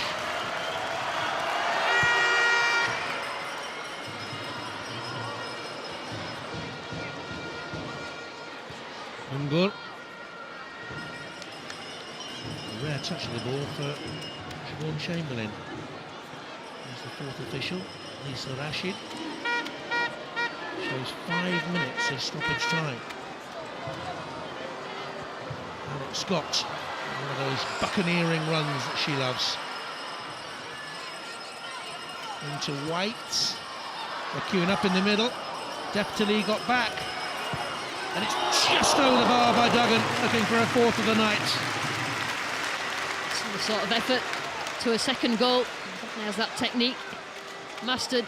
And they'll just bounce to it, only just over the top there. Had an excellent night.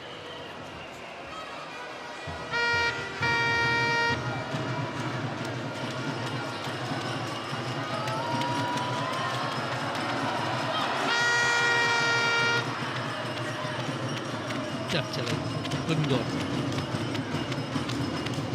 Scott has it again, and White pushing out to the touchline to give her an option there. Jill Scott. Alex Scott. It's out. Jordan Nobbs did brilliantly. Blocked bravely by Sybil Duggan. Here's Bronze. Definitely with a challenge. It's an England throw-in.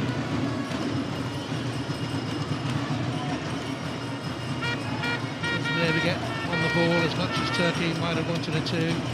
Experienced, definitely. Here she is when she's had it. She's been very deep. She's got herself into trouble there. Mara Williams by far the stronger. An excellent game. She's always steady in terms of how often she gets on the ball, and she just pulls the strings for England. Really experienced, pops up in the right places and knows how to play other people in.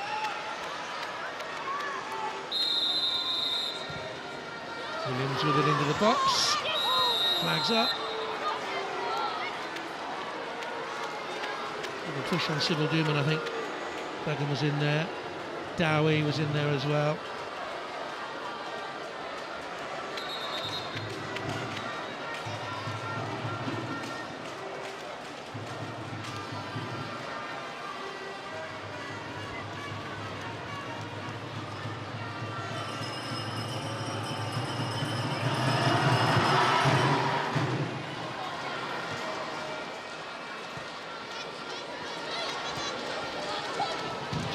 Duggan got there first though, with a skill, crowd like that. Horton, Bronze, something for the Liverpool girls if they can, off the back of this, pick up the Super League title, mind you. Siobhan Chamberlain will have other thoughts on the Bristol goal at the weekend. They've had a tremendous campaign, whatever happens. This is Duggan, thinks that Jordan Nobbs is always going to skate away, too much weight on the pass.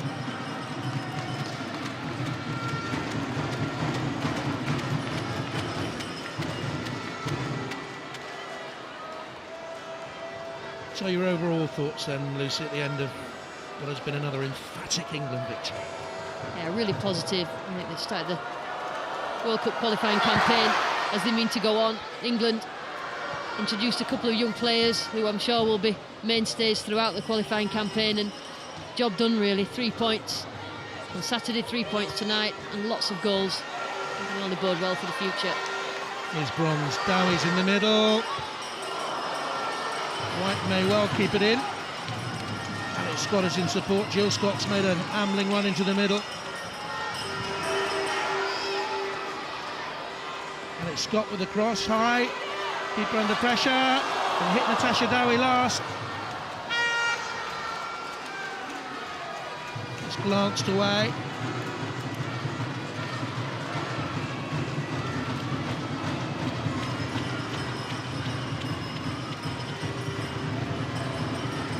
Well, he's done all he can to get the England job permanently in his 2 games in charge. He's reignited the team, he's got them hungry. And England have won for the 2nd time in the week for Brent Hills, the caretaker coach.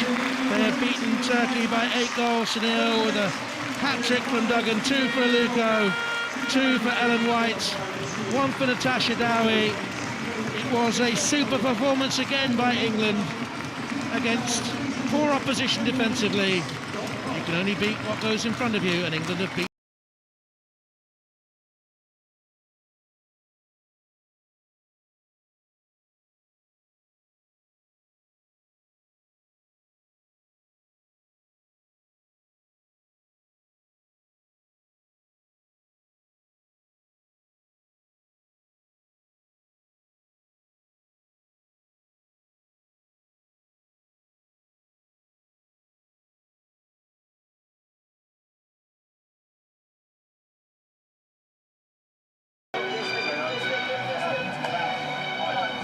A very good evening to you from the Peter Brackley, and this is Sunderland's awesome Stadium of Light, which this evening is a stadium of hope, as England's footballers prepare to embark on the 90-minute journey That will surely now shape their destiny in this European Championship qualifying group. Make no mistake, a win for England over Turkey in this magnificent arena on Wearside is absolutely imperative if David Beckham's England are to enhance their prospects of topping the section and thus gaining automatic entry for the finals in Portugal next year. Defeat or even a draw would leave Sven-Göran Eriksson's team at a distinct disadvantage in terms of finishing ahead of the Turks, who've opened with 3 straight wins, while England, of course, have beaten Slovakia and Liechtenstein but slipped up at home to Macedonia. Wayne Rooney starts for England this evening. It's a massive game, and it was always going to be from the moment the draw was made. These two are very much the leading contenders in Group 7. And the days when a side such as Turkey would arrive for an away fixture with England in fear and trepidation are long since gone. This, after all, is the nation that finished 3rd in the World Cup last summer. Rooney, just 17 years old, has been given his opportunity up front in preference to Emil Heskey. No doubt the Turks' talent and technique is such that England, even with a fiercely partisan crowd to roar them on, can surely anticipate an extremely tough hurdle to negotiate. He seems pretty nervous, nerveless I should say, not nervous. Watching him beforehand, strolling around. Hard to believe, what, a year ago he was still sitting behind his desk at school. Tonight's guest of honour is Steve Cram, champion athlete, and most significantly in these parts, avid Sunderland fan. Meeting the officials of the Turkish and English FAs and then the players. England, of course, captained by David Beckham. Michael Owen in the picture there, whose goal helped inspire them to the 2-0 win over Liechtenstein at the weekend. Certainly Eriksson's side can count on a much stiffer challenge than the one they encountered in Liechtenstein. But even then, one of the real minnows of the European scene gave England a good few uneasy moments before finally conceding the points on a largely uninspiring night for Eriksson's team. But although the coach and some of the players quite understandably emphasised afterwards that winning had been, of course, the real priority rather than performance, all the same, the manner of victory did give some cause for concern when you consider the theoretical difference in class and pedigree. This is Gunez, Senyor Gunez, the coach of Turkey, whose team have been playing so well, so impressively under his wing. 3rd place in the World Cup finals and 3 excellent wins so far in this European Championship qualifying group.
Ladies and gentlemen, let's quickly run through the 2 teams. We'll start with Turkey. In goal is number 1, Rüştü. Number 2, Emre. Number 3, Bülent. Number 4, Fatah. Number 5, Alpay. Number 6, Ergun. Number 7, Okan. Number 8, Tugay. Number 9, Hilal. So the Turks in pole position, fully prepared for this game. They actually arrived here in the northeast a week ago to ready themselves. Number 13, as we take a check on the 2 teams, starting with England, and Wayne Rooney then starts. The wonder boy preferred to Emil Heskey as Michael Owen's partner, his full debut after 2 appearances as a substitute. The only other definite switch Eriksson was expected to make was in defence. He's made it to Sol Campbell returning for Gareth Southgate after injury.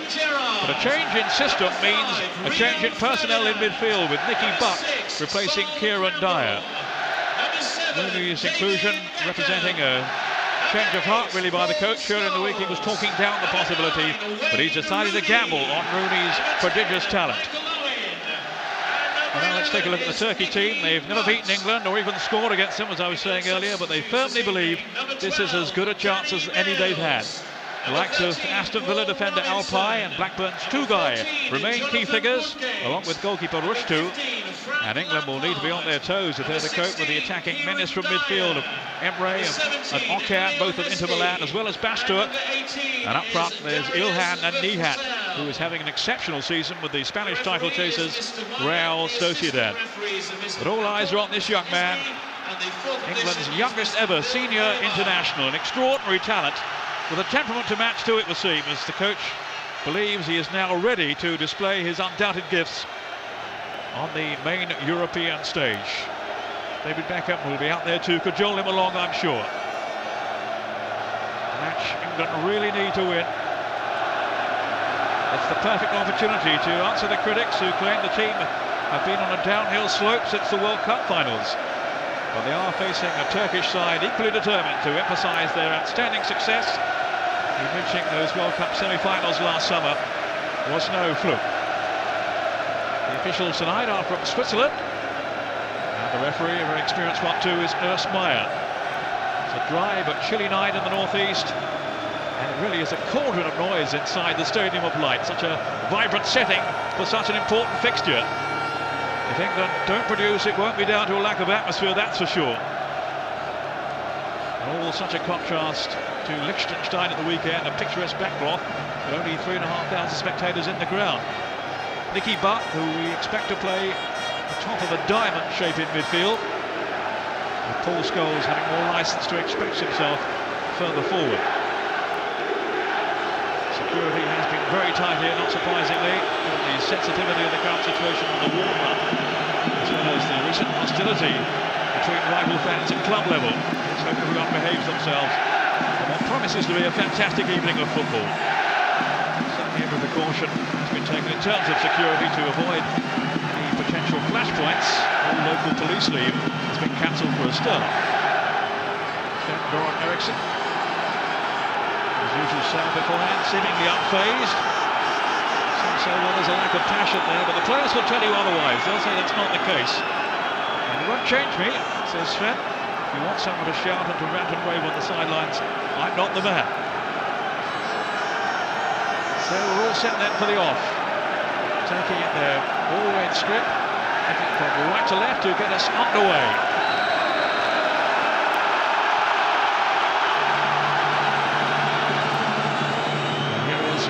Of Aston Villa. He's hardly played any club football this season, having fallen out of favour, of course, with Graham Taylor there, the manager, and he feels tonight he's got a point to prove. This evening, he says, Mr. Taylor will see the real Alpine. Well, presumably means that we saw at the World Cup finals when he was one of the outstanding defenders in the tournament.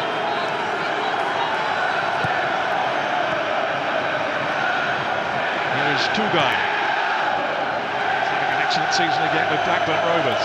Now Emre is likely to be a thorn in England's side with his guile and craft from midfield. He's been shining in Serie A in Italy with Inter. Neville with the clearance. Shout to Rooney. Jumped there by Alpay. Here's Beckham. The man of the match display from the captain at the weekend. And quickly into the thick of the action here. Emre, who caught him.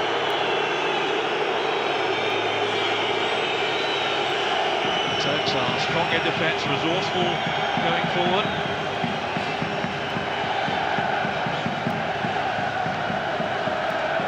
Very flexible, fluid formation. Beckham hoping to test them here. Test that defensive resolve. Here's Gerrard. Alpine.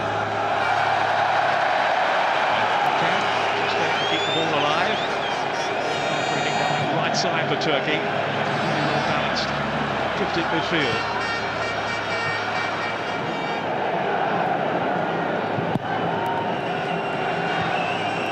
and says they are the potential really in the team, the Turkish midfield.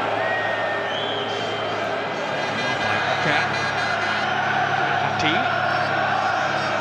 He's never present at the World Cup and outstanding too in his defensive role. He didn't give much away. They, of course, finally beaten by Brazil in the semi-finals, and that was the last time they suffered a defeat. Unbeaten now in 7 internationals. England have their work cut out tonight.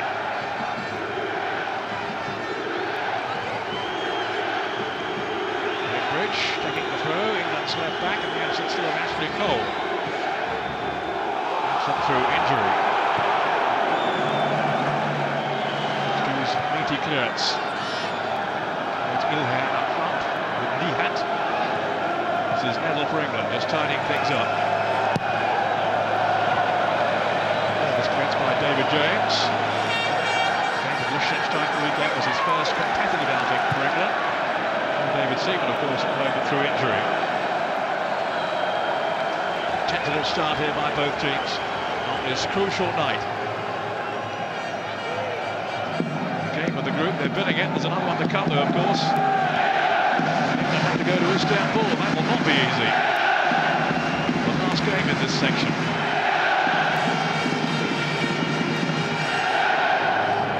No good.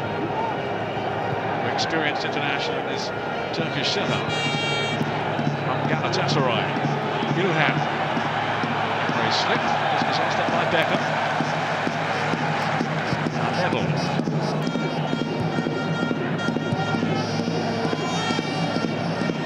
There's Bullet.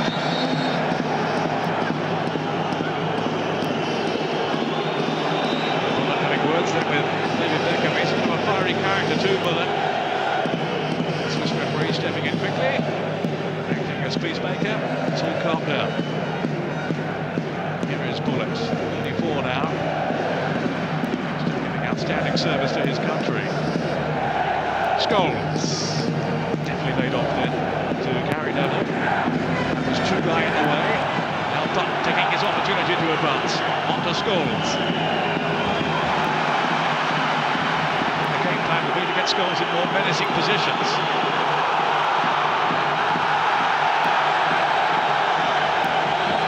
That's good defensive work. Fatih. Now Tugay.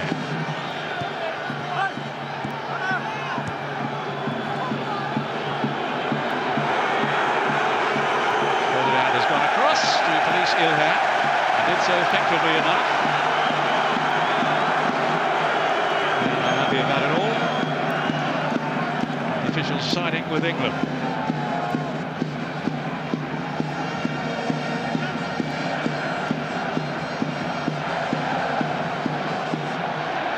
Only getting involved for the first time, really.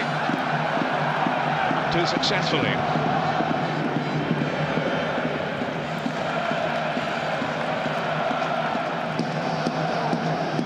Turks, you surmise, wouldn't be too unhappy with the draw, but after their World Cup showing, it's fair to say they fear no one. It's getting unbeaten run now. And here they are pressing. Some fluid movement too. Ilhan. Going towards Emre. Back comes David Beckham.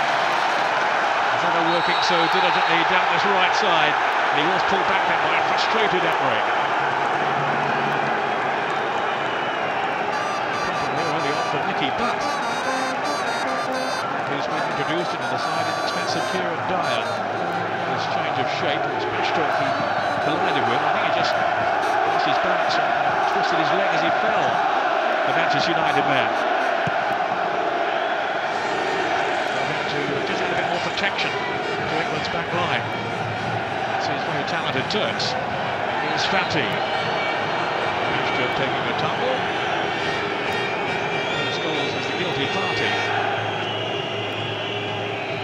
Wouldn't give for a goal tonight, Paul Scholes. 18 internationals now since he was last on the England score sheet.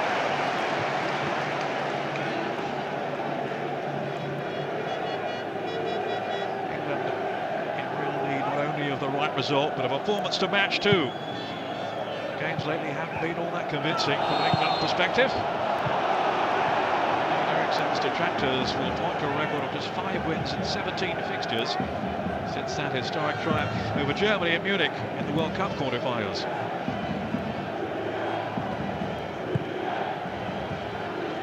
If they can win tonight, and the destiny of the group will be in their own hands. It will certainly be a daunting trip to Istanbul. Two fractious moments early on, as the two teams endeavour to stamp their authority on this game. Good with the free kick.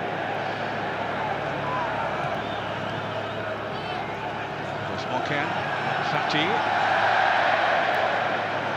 Good cut play between the two. Back Michael Owen. And he's on the free kick. The referee deciding that Mokan caught him rather than the other way round. Who plays it into Italy with Emre.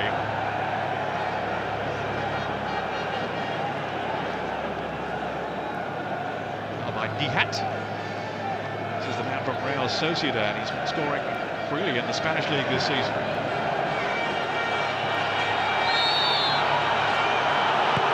time it is a foul by Beckham. He's incurred the wrath of Boulet. That's a caution for Beckham, which means he will miss England's next game. His elbow there. Bullock took a buffeting. Beckham takes a caution. He will play against Slovakia in June.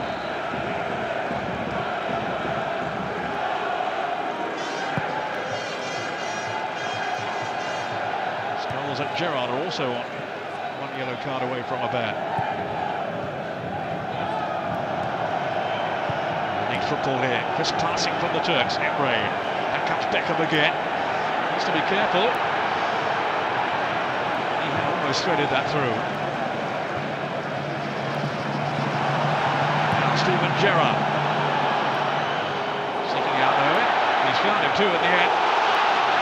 And here's the electrifying pace of Owen. Now Gerrard.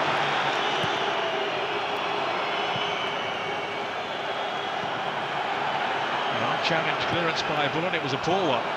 Then Okan.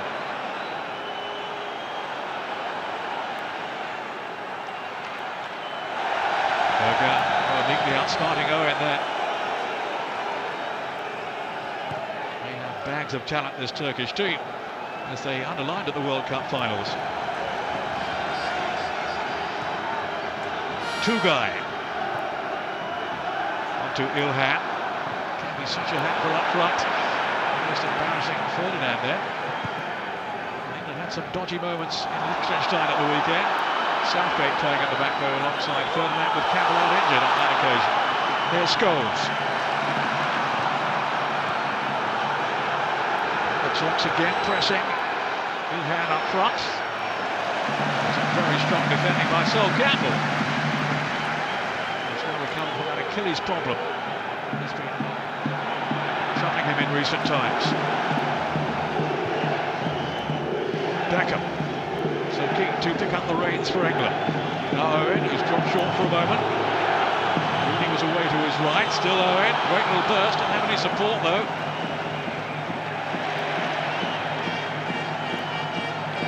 Upsteps Ferdinand, Beckham. Now Scholes. Clever ball that was too. Owen's in the centre, should be the keeper. Oh, Rushdu lost it! Chance for Rooney! And then Beckham! No! Oh, he's put it wide. Dreadful clanger by the goalkeeper when he's protesting his innocence, saying he was impeded. The referee is having none of it. He just lost the ball, he dropped it. In went Rooney. And they got bodies in the way there, and then Beckham, of all people, slamming it wide. Oh, what a great opportunity squandered then by the captain. He has scored now in each of the last 3 championship qualifying games. Not so far in this one. It has to go down as a bit of a howler from him. Rooney, who had his moment too. Came on the last 10 minutes or so in Liechtenstein, Wayne Rooney, and he had chances too. And that was another one to come his way early on in this match.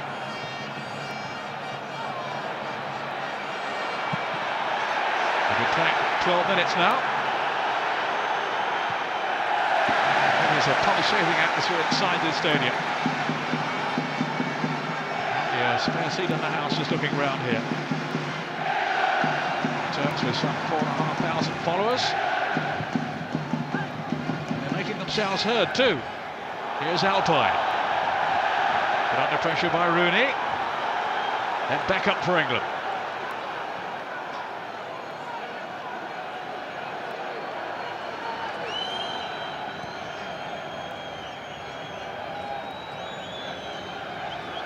Okay. Nihat. It's pretty quick as he's showing here. This is Ilhan.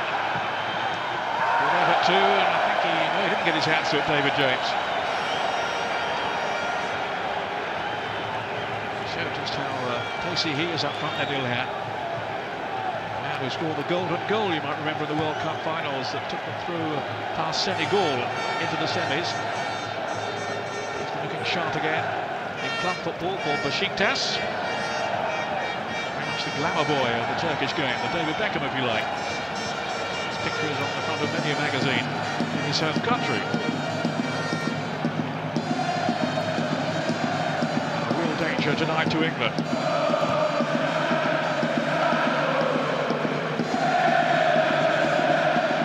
A mighty close call at the other end.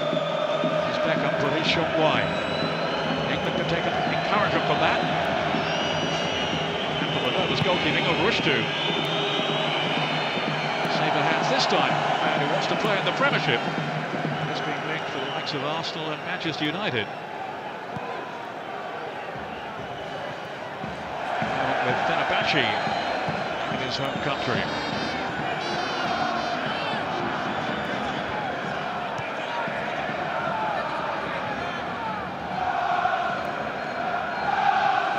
By the senior figures in this Turkish team. They've been together some 3 or 4 years though now, most of their squad. Oh good. Then Emre, it's hard to pick up, just floats around Emre. He was hustled out of it then by Nicky Butt. He seems to have shrugged off that earlier injury. And the Turks have one.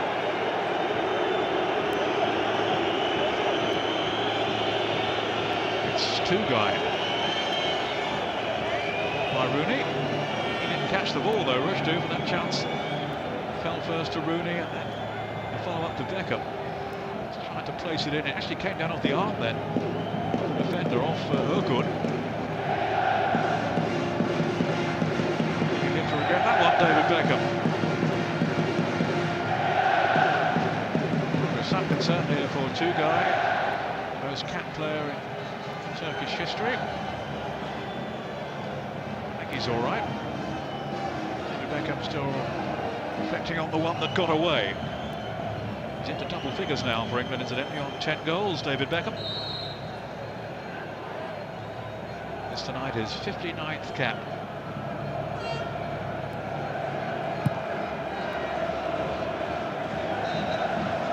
Two-guy about to return to the fray. Him out there for his steal in midfield.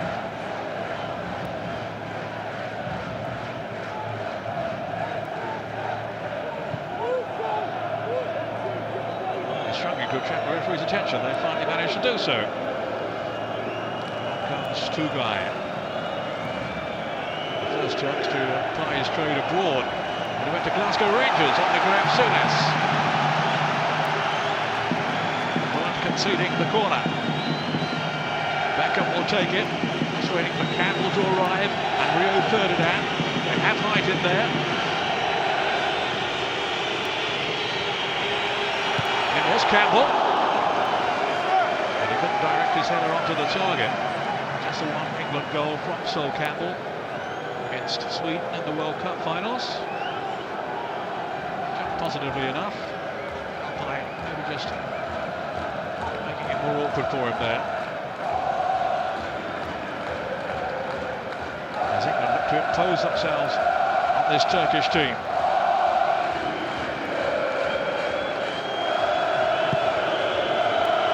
Tremendous sound reverberating around the stadium. Not many grounds could match the atmosphere in the Stadium of Light, when it's really bombing. And in a tangle at the back. Well, the referee has blown the whistle as Nihat struck for goal. In fact, the referee's assistant over on the far side was flagging. Hard to pick him up from here. And that goes the flag now. Nihat brought back.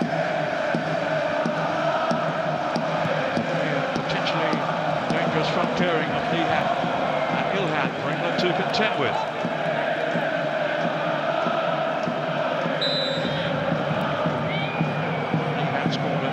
Macedonia. That was away from home.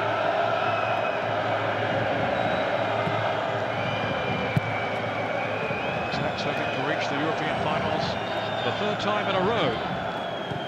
They got to the last stages for the first time, of course, in England in '96. They didn't fare too well.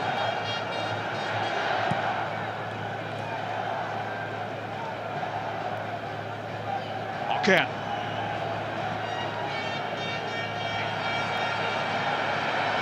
Down by Gerrard. He's done well though here, Okan. That's a settle for the corner in the end. It can be troublesome. His persistence down the right flank. Emre has gone over there to take the corner. Bullock and Alpay, the two central defenders, are both in the middle. Came off David Beckham for another corner.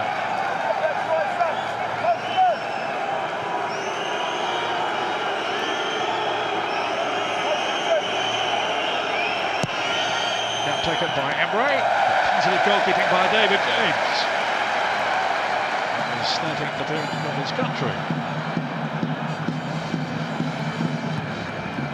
And Paul Robinson at the pecking order at the moment behind David Seaman. It's James. Robinson on the bench as covered. And Richard Wright is the other keeper in the squad.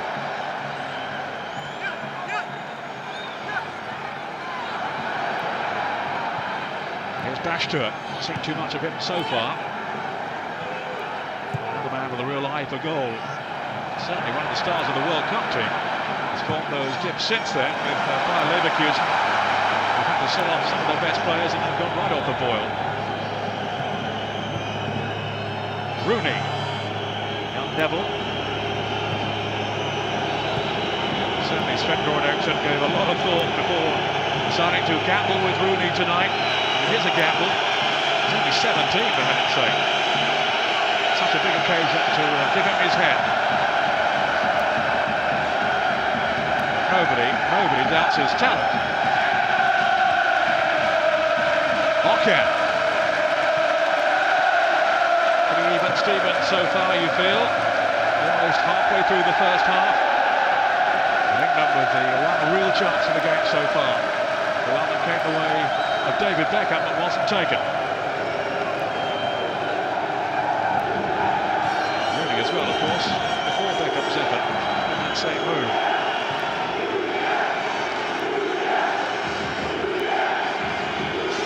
Let's do something of a back problem. Has to take constant painkillers.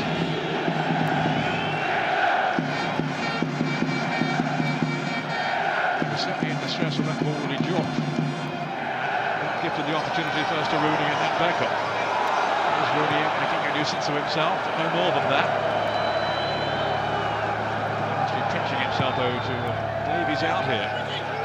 Such a critical game. He's only started 7 times, Rooney, in the Premiership with Everton. But my word, he's caught the eye. Looking to for top performance from Steven Gerrard. Didn't really stamp his authority on the game at the weekend. Such a passing. Eriksson has been striving to find a way that his players can express themselves better.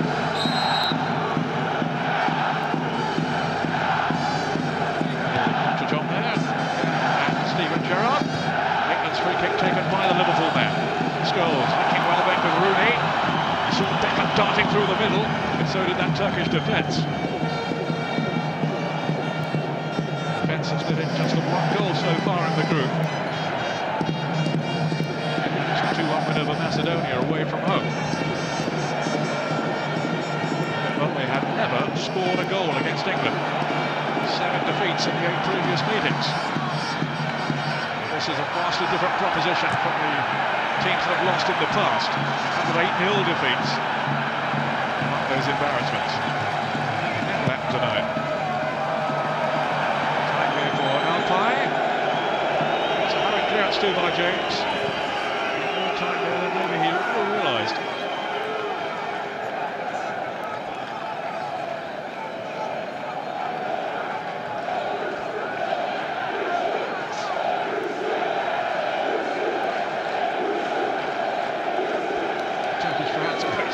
Dancing up and down. And come here, expecting their team to go for the victory. Never mind a draw.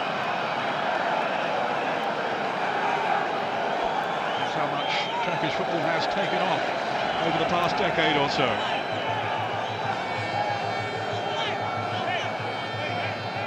Alpine hasn't played in the Premiership more than just a few times this season. Did start a game recently at Charlton, but was then immediately dropped.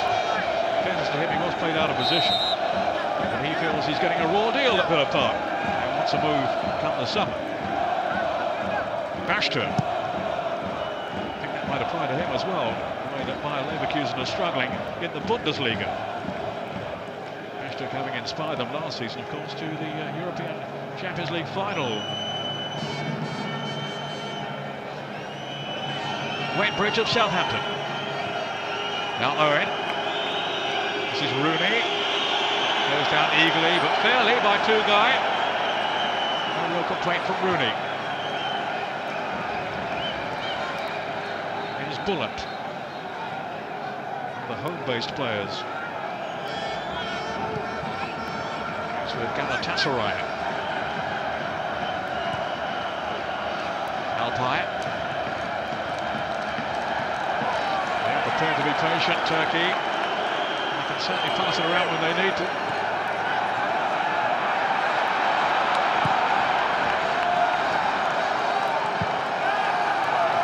But now Lihat can't keep the ball in play. Zingra able to string some movements together.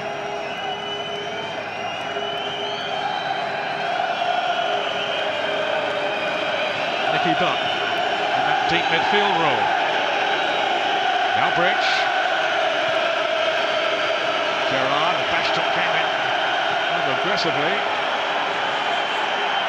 There's Tugay. He had on the charge, Campbell's got with him. Just brushed him aside, swapping a fly.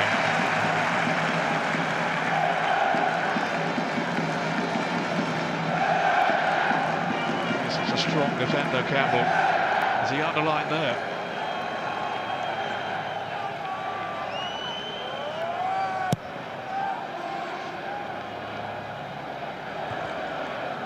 Well, Bullet. Good hand against Neville. The Manchester United man has come out on top. He's been solid and steady in recent games. Harry Neville, since returning from injury, well, of course, expecting him the World Cup finals.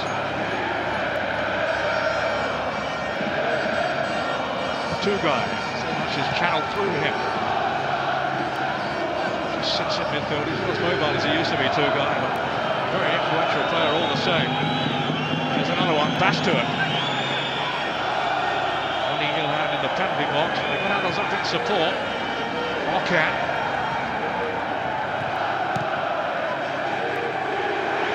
And now they've been careless. Here's Owen.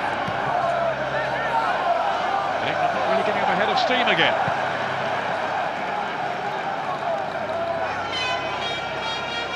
Going on 20 goals now for his country. They're sending them on their way to victory in Liechtenstein. David Beckham, of course, claiming the second goal with another wonderful free kick. Rooney. Oh, that was neatly done there towards Beckham. Good anticipation by Alpine. Who broke up a very promising promising move, and the confidence shot through that from Rooney.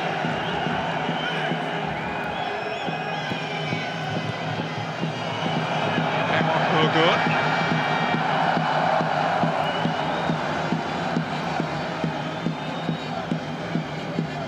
It was a miscue.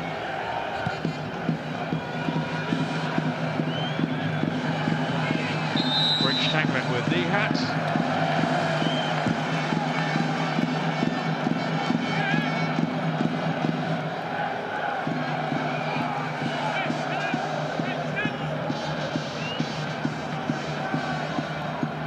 Bridge with the free kick. Aiming for Beckham, who ghosted into space then.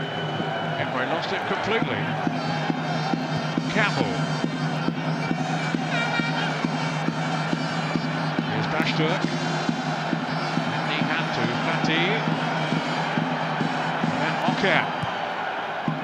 Emery. England have really picked him up. He's trying to slip it on into Ilhan. Here's Neville. That England defence. Emery. They call him the Turkish Maradona, Emery. He's certainly been idolised this season in Italy too, with his displays for Inter. He's getting a regular place in the team after an injury hit first season in Serie A.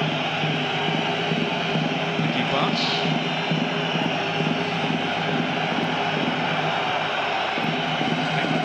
Some cohesion as they advance. Now let's see what Gerrard can do here as he strides purposefully forward.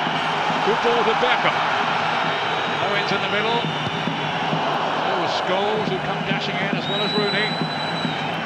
Gerrard to Beckham again. Scholes just lost his balance at a crucial moment. Getting tackled up with Alpine.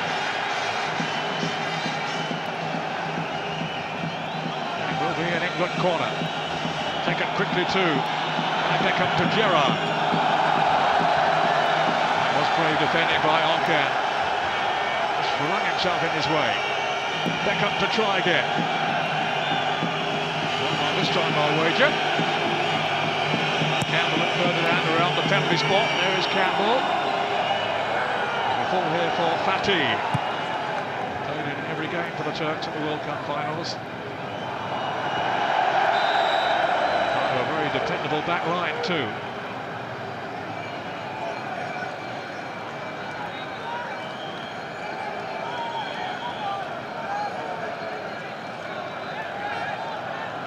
But as anticipated, Turkey proving a really tough nut for England to crack.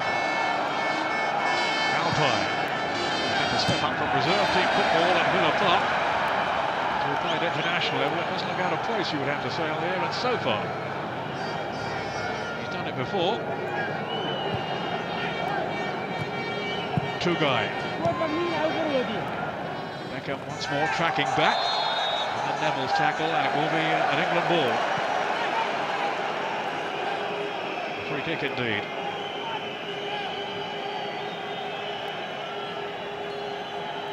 Absolutely tireless at the weekend, and the same again tonight. David Beckham.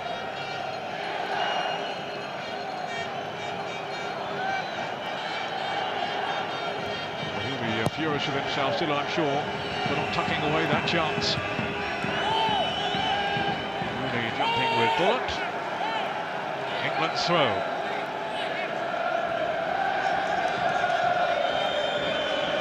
They've yet to lose a tournament qualifying game under Sven-Göran Eriksson. The only defeat in a competitive game, of course, was against Brazil in the World Cup. Fatih. Winning his 50th cap for Turkey. Here's Bashturk. Again, the movement is impressive. Bashturk with the shot. Terrific save by David James. He managed to hang on as well as Ilhan arrived on the scene. Well, he has quality, there's no doubt about that, David James. He reminded us of that then. He's prone to the odd error or two, but he's a terrific shot stopper.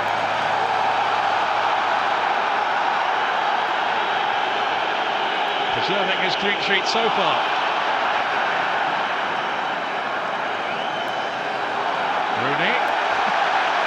certainly muscular.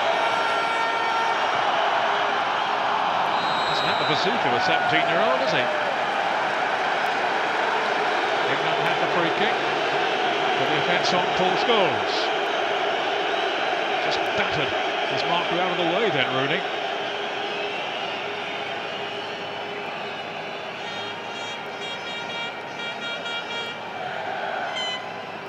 His first start for the senior England team after those two substitute appearances against Liechtenstein and of course against Australia when he featured in the second half. But then Gerrard sending it on to Gary Neville.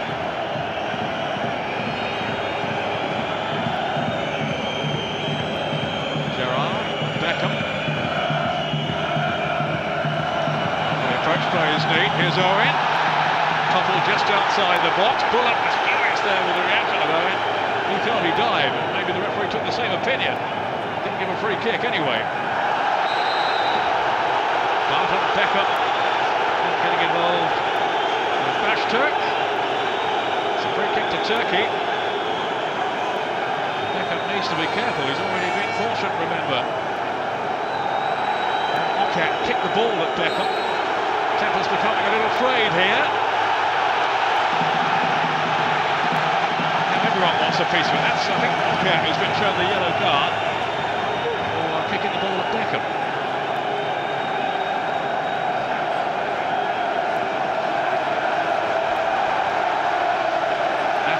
Slightly out of hand here. This volatile situation, this feisty atmosphere.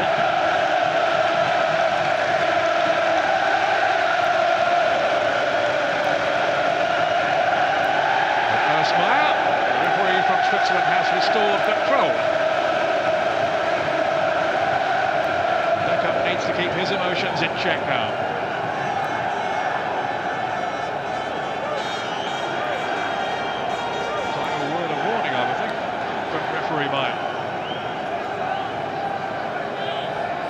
He's got the message. Having got Brazilians here to repel Turkey. Tugay. Heading towards Alpay. It was Ferdinand. A really important defensive clearance. Likewise Campbell. I think there's a little leaning there from Ilhan.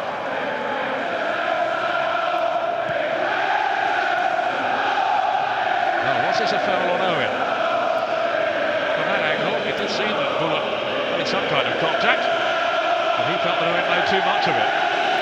Rooney. Now Scholes. Couldn't deliver though with the pass. Ferdinand. Campbell to Gerrard. Bridges gone streaming away down the left. Different route to goal.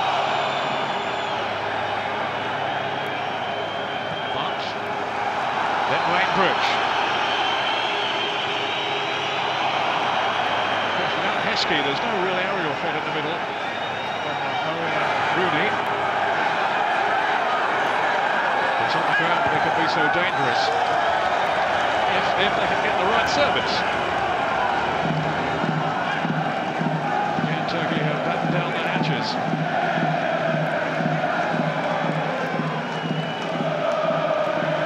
For all their success under the coach, Senel Gunes, he's not universally popular back home. Which has something to do with the fact that he doesn't hail from Istanbul, which is very much the centre of attention in Turkish football.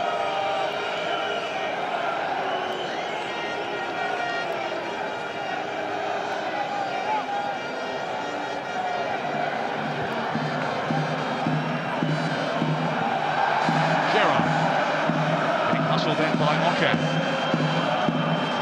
Goes Emre. To Neville. Then Beckham. Leading the charge for England here.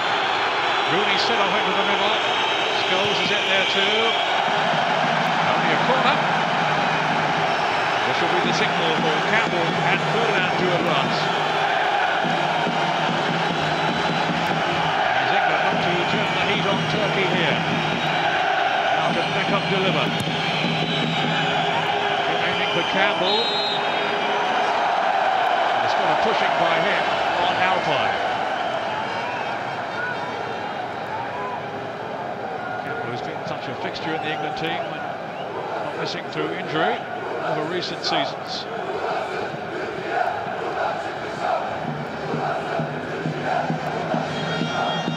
Tangled up then with Alpine.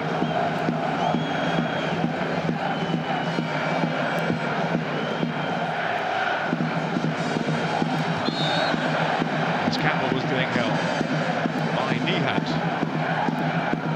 14 goals in La Liga in Spain this season, Nihat.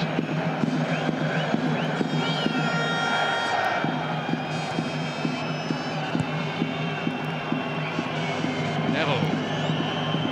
Now Ferdinand.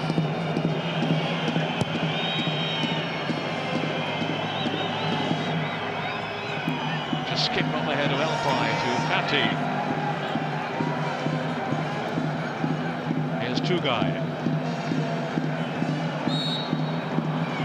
Retiring Tugai.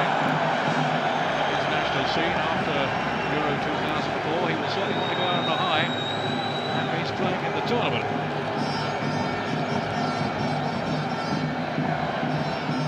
Here's Tugai now. Rover's midfield man. Just waiting for Alpine to get up there. It's Fati. And Okan.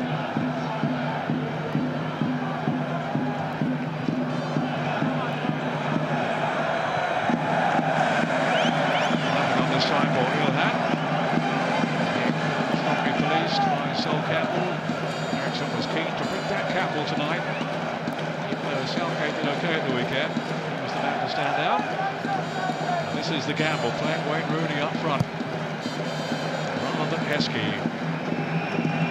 He didn't let England down in fairness during the weekend. Took part in both goals. This is Heskey that went to Owens, headed opener. And Heskey was brought down for the foul, for which Beckham delivered the free kick. Oh, good. Started it for Nihat. He's asking a lot of Bashtuk here. Caught the eye of Bashtuk at the World Cup finals.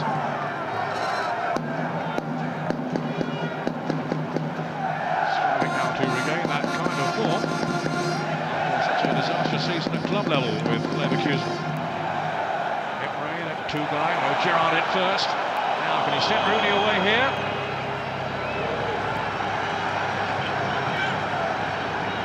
That wasn't on his side then, young Rooney. Ilhan.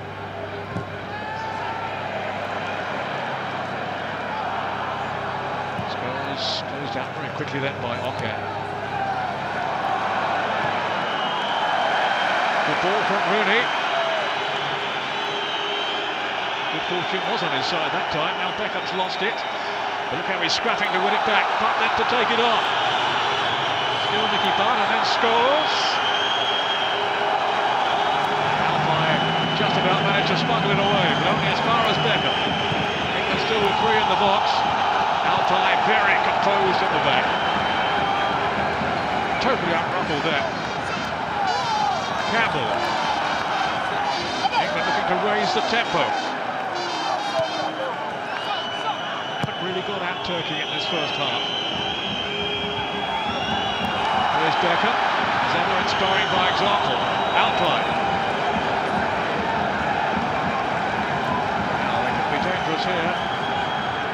Okay.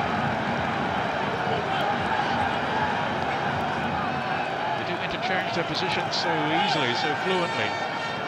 Nihat to Tugai. Midfield anchor. Here's Bashtuk. Bashtuk again.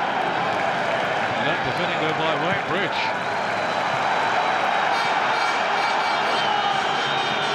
Now Beckham. Ever eager to seek possession, the England captain. Good skill from Rooney. The home fans are reveling in that. Here's Gerrard, superbly located as well. Shot for Owen. Still Michael Owen. And again, up front there, he went to ground rather easily. first. And Bullock is saying, look, he's diving.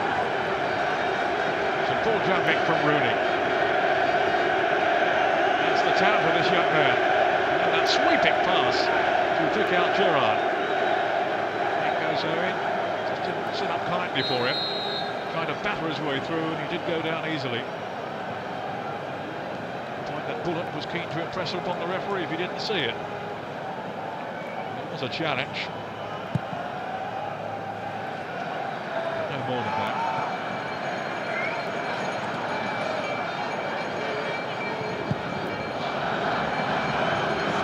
Rooney. His confidence is high at the moment, he's buoyant. Wayne Rooney. Oh, drifting through, played in there for Owen. Was still the save. The flag stayed down. Oh, it was onside. That scintillating run by Rooney. Two-guy for Turkey. They were hanging on. And very indebted then to Rushdu, the goalkeeper. There is awareness as he denied Michael Owen. There's some great work in the build-up from Rooney. Now he really is rising to the occasion.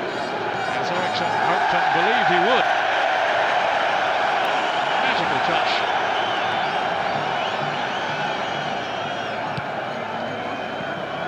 Left the defender for dead there, two-guy. Trying to line up a shot on goal, but then he saw Michael Owen darting in. And it was so nearly the opening goal for England. And the ball is too long for Beckham.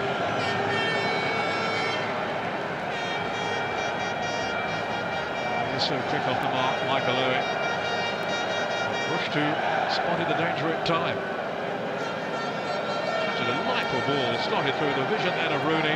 The sharpness of Owen. All credit to Rushdu for keeping him at bay.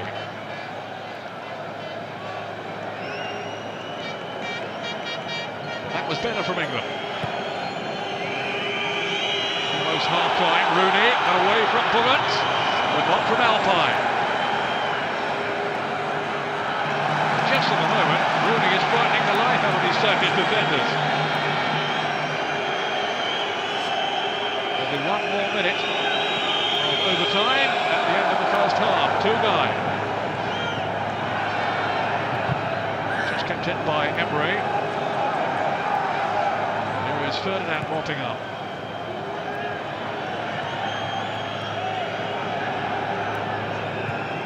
To Scholes. Manchester United connection. Campbell. Arsenal to Wainbridge. 1 minute added time. 1 minute added time. On count to two-guy. 32, two-guy still with plenty to offer at this level.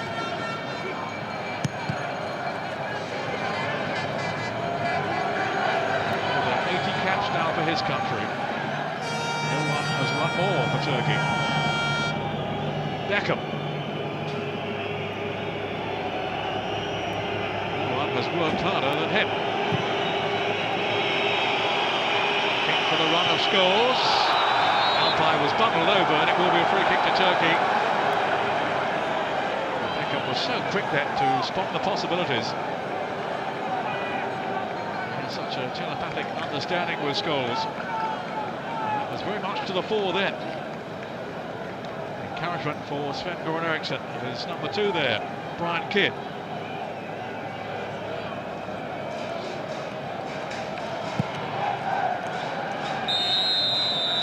Well, it's been an absorbing first half, no goals. But Wayne Rooney has certainly ignited the England performance with 1 or 2 runs. He had a chance too early on, then Beckham on the follow-up. Well, he really should have tucked away. And then Owen, from Rooney's pass, had a really good chance too, but was denied by Rushdu. The Turks haven't really troubled England too often at the other end, but they won't be too dissatisfied with the half-time score here at the Stadium of Light in Sunderland of England.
Welcome back from the Peter Brackley to the Stadium of Light in Sunderland. England 0, Turkey 0 in this European Championship qualifying game from Group 7. Much hope from this young man, Wayne Rooney, who started to really set the pulses racing towards half-time. And certainly had the Turkish defence in jitters. But no breakthroughs yet for England. Turkey looking reasonably comfortable for most of that first half. They haven't created too much of their own for all their slick into passing. As I was saying earlier on, I don't think they'll be too unhappy if they go away from here with a draw.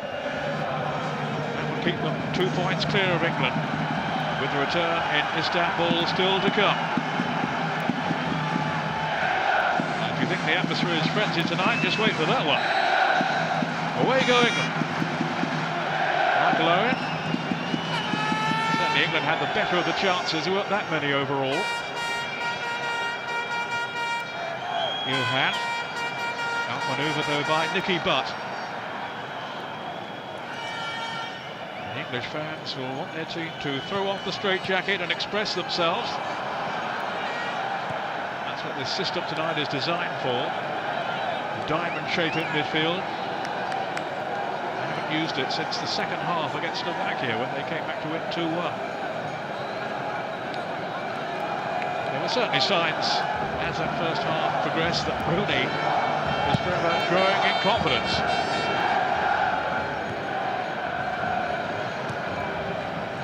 Really has exploded onto the English scene. David Beckham. Here is Rooney. A buzz of anticipation around the stadium whenever he's anywhere near the ball. A worrying moment for Bullock, but he was up to the task this time.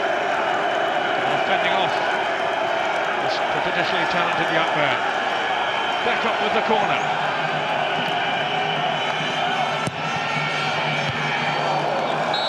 It's another one.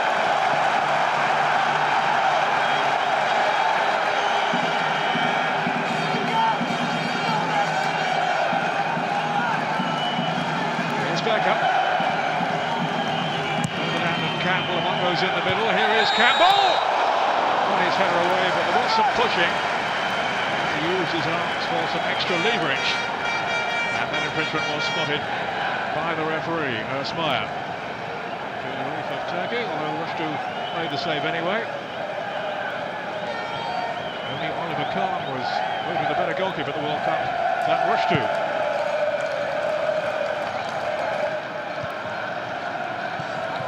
Really good shine that the whole team did for Turkey. Two of their regulars not in the starting lineup but are on the bench. Hasan Sass, Umit Davala, and also Hakan Suka, who's back in the squad after injury. Most prolific scorer of all time in Turkish football. Beckham is lost out to Ergun.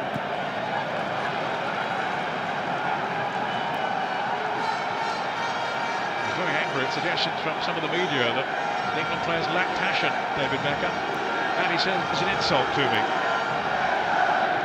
Certainly a lacklustre display in Liechtenstein. They came through with the points, and that was what was really mattered. But that was Alpine. A hand was met surely by Tugay. Certainly came down off his arm. Free kick to England. Guess who wants to take it? David Beckham. again with that magnificent goal in the Rheinpark Stadium in Liechtenstein. It's a good angle, but with him, you never know. Anything is possible. Therefore, just making sure that wall is the requisite distance away from this kick by Beckham. He's whipped it in dangerously! Just the wrong side of the post. I think some of the crowd thought it was in. No angle is it possible for this man. Just a girl on that. Just stepped away a little too late though.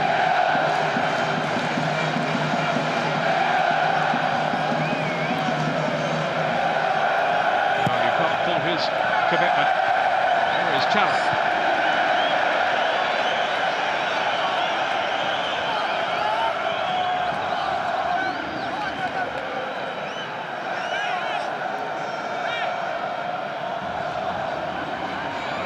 Beckham. Cross comes Bullet. He's managed to hack it clear.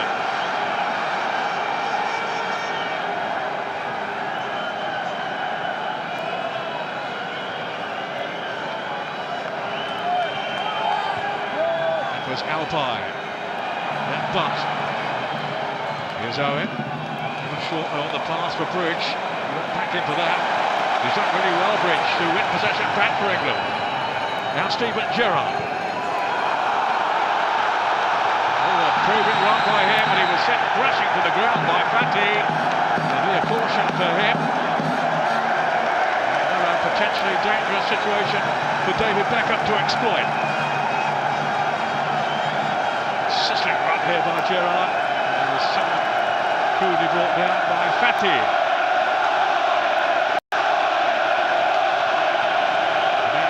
His half century of caps tonight. He was found wanting there. Here's Beckham. Ferdinand's up there, so Campbell. Scholes and Owen and Co. Beckham claiming a deflection. I think there was too. Yes, it's a corner. Well, to say that then, the referee. He knows everywhere.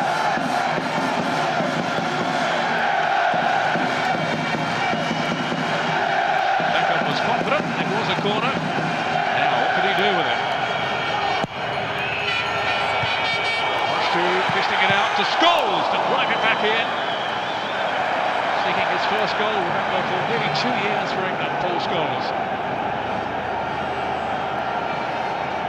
Now Bridge. But back to defend. Bashturk. Such a clever player on the ball, Bashturk. Look at this here. Now there could be problems for England. Nihat.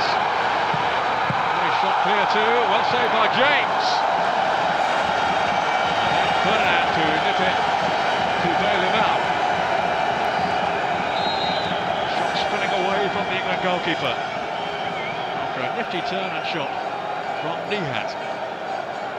Now who lost possession.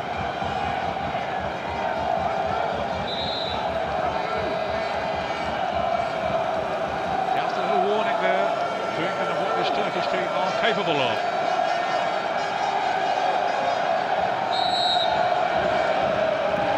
Bashturk.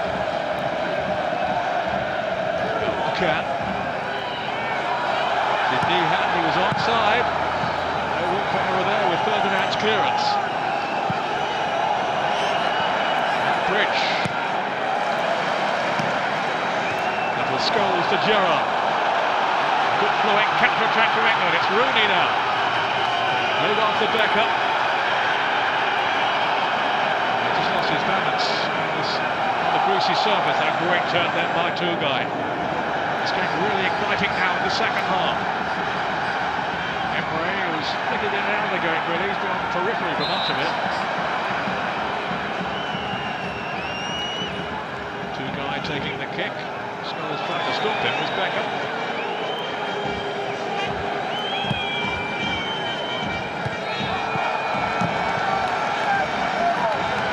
For a throw to England.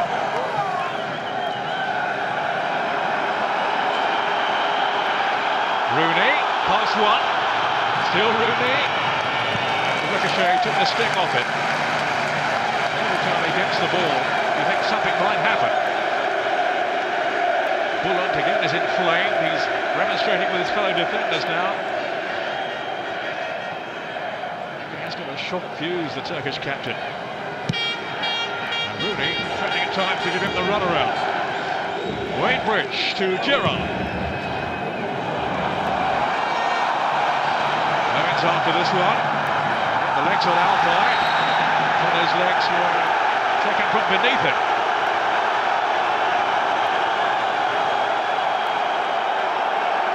That was a vigorous challenge, certainly from the Aston Villa defender.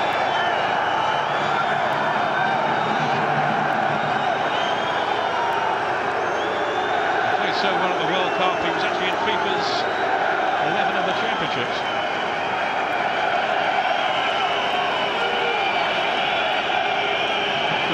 At the moment for Aston Villa. Graham Taylor saying he's not in, and that's on merit.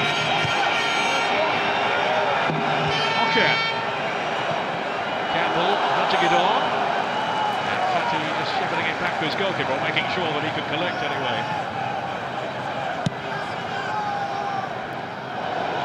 He had in pursuit. Very, very quick. Bridge there. That's quality defending by the Southampton man. Owen. Rooney was at fault, I think.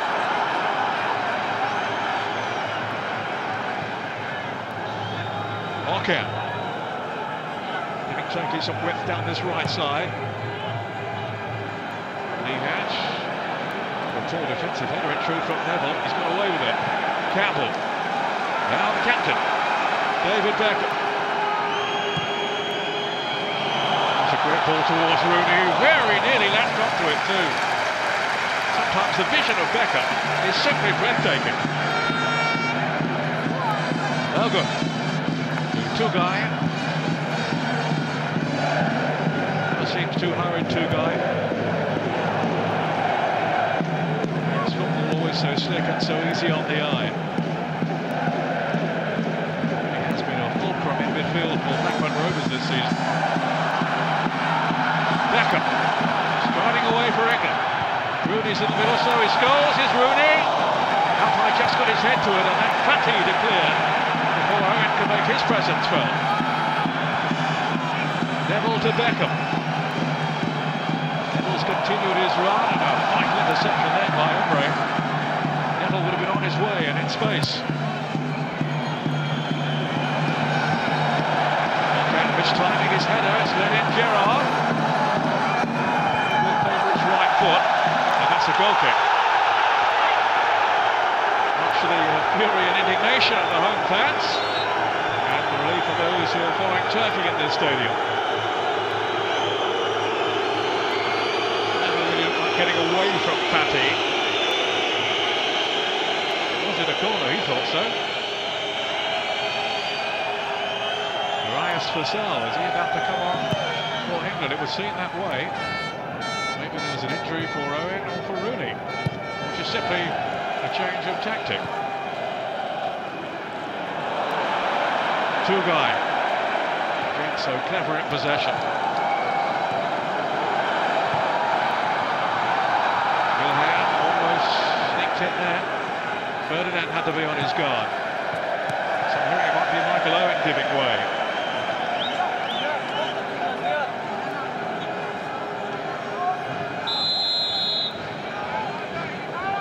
To be in too much discomfort of it. Looking a little incredulous at the decision, so maybe it's just tactical, I don't know. He's holding his back slightly. Anyway, Vassell is on, the Aston Villa front man, and Owen will take no further part in this game.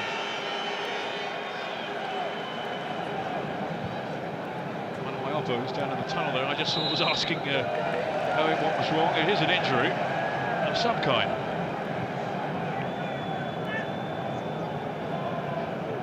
Turkey in a moment want to bring on Umit Davala. Here's Scholes. That was brilliantly done. Scholes with a shot! Well saved by Rushdu. That was Vassell on the follow-up. And the opportunity disappears. That was Scholes, and his best. Bashtur. Outcut by a very determined Nicky Butt. As England come pouring forward again. Not on to Vassell. Will pose similar sort of problems to Turkey as with his pace.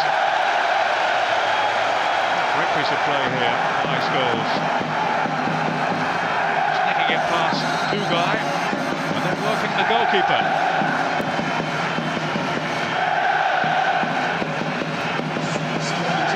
Beckham's corner. And away Duggan is being replaced by Dybala.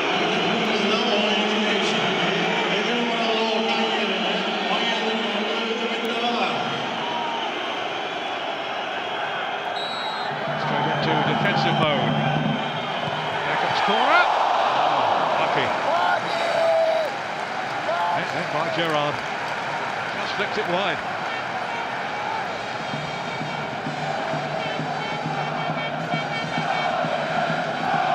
Well then, Gerrard.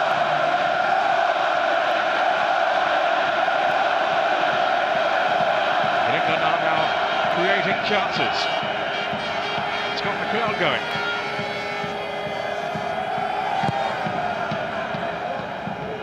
Turkey's switch is a tactical one. With Dybala on in midfield in place of Okan. Here's Briggs. It's just too heavy that for Vassell. Ogun under pressure from Beckham, he did brilliantly too. To evade him. Still Ogun. He spotted it, only giving it away to Nicky Butt. Beckham.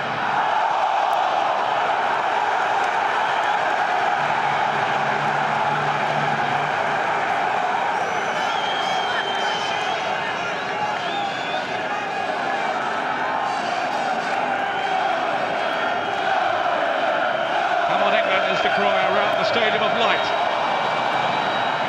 They seek a way past this Turkish defence. Always the danger of a counter threat. Nihat was fighting for some space in the middle. Campbell wasn't prepared to give him any. Nicky Butt,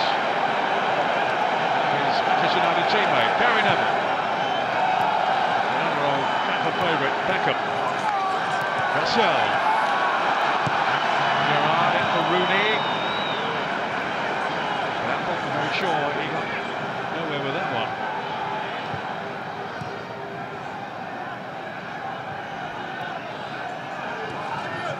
Ogun.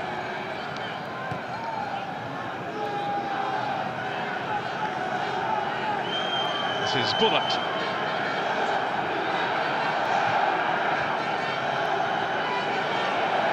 Now Gerrard. Foul by Campbell. Nihat certainly thought otherwise. Here's Butt. England a little untidy, but no harm done. Beckham.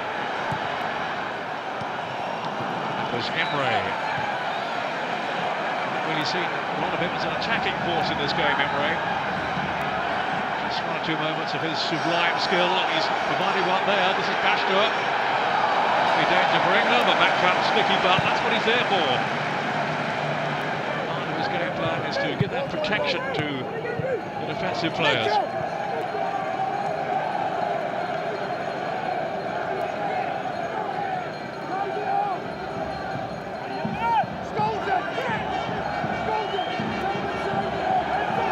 Quality defending by Butt. Hadn't been his intentions though.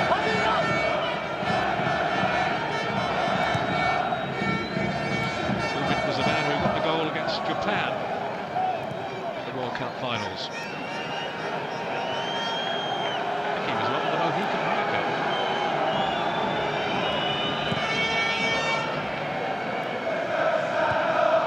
Beckham won that really well. And then Alpine. I wouldn't believe Alpine's hardly played in the Premiership this season. Certainly hasn't appeared to be Rick Rusty in any way.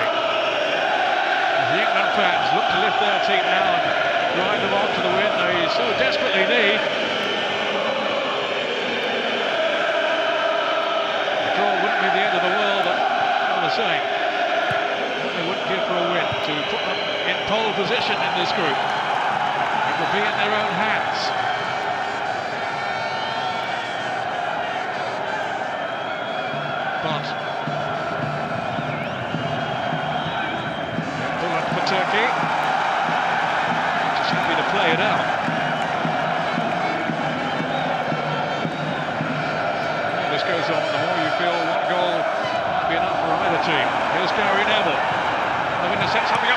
Vassell! Terrific stop again by Rushtu. Oh, that was a magnificent reaction save. We'll keep out Darius Vassell. Now he's come on for Michael Owen. Snapshot from him and a one-handed save by Rushtu. That's why so many of Europe's top clubs rate him so highly. That was a stunning save, he knows it too. He's a free agent come this summer. He's just going to be involved in the transfer fee. Beckham. Staring it in. There's Rooney. Rushtu out to confront it. And now having the scamper back. Nicky Butt. Surely obstructed by Bashter. Free kick to England. Step up David Beckham. It's a careless moment for Bashter. One he might yet regret. Rushtu organising his defensive wall. There are four in it there. Quite often that means nothing to Beckham. Put defenders wherever they like with his accuracy.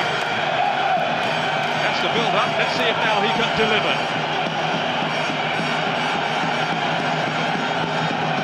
Vassell facing himself just in front of that defensive wall.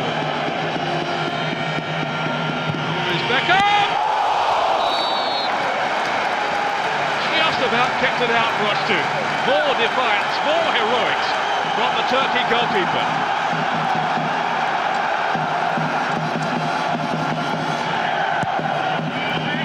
With the corner. Rushtu lost it there for a moment. And the Turkish defence were all over the place as it finally ricochets wide. Oof. No wonder there's a sigh of relief from Rushtu. They seem to lose the flight of that. Starting to go for it there. Then went Campbell and Vassell and then Rooney. And it finally went behind off Rio Ferdinand. Goalless. Rooney almost behind the line then, getting it back into the belly. And somehow, Turkey survived.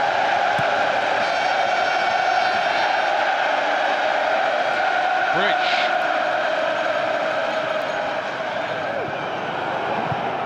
Almost the midway point in the second half. This very, very tight European Championship qualifier.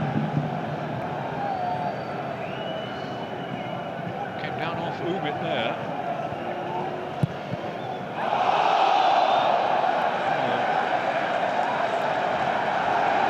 think they're claiming handball, looked like from Emre.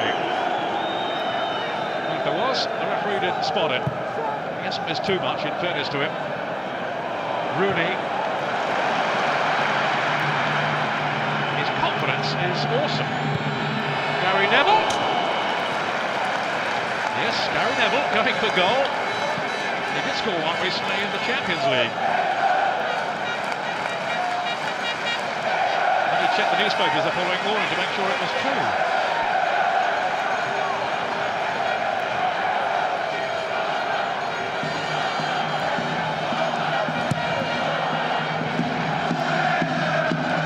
Ferdinand towering over Ilhan.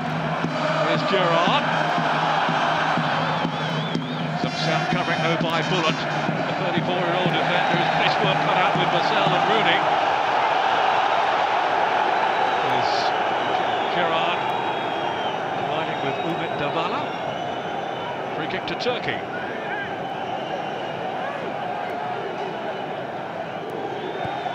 Just one draw from their last 8 meetings with England. Well, that was then, says the coach, that's history. This is a much different team now, and he's certainly right about that. Best side in Turkish history, and by a distance. My word, how their game has progressed over the past 10 years or so.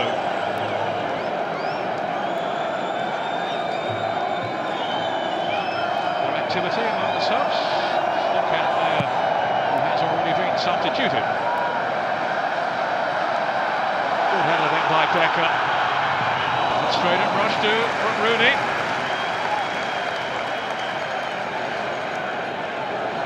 Fears about counting on Rooney, well, they quickly disappeared with his contribution tonight. That was Ergun, offside. Offside against Ilhan. He's got 6 goals for his country, including 4 in the World Cup finals. He was just off there. Gerrard.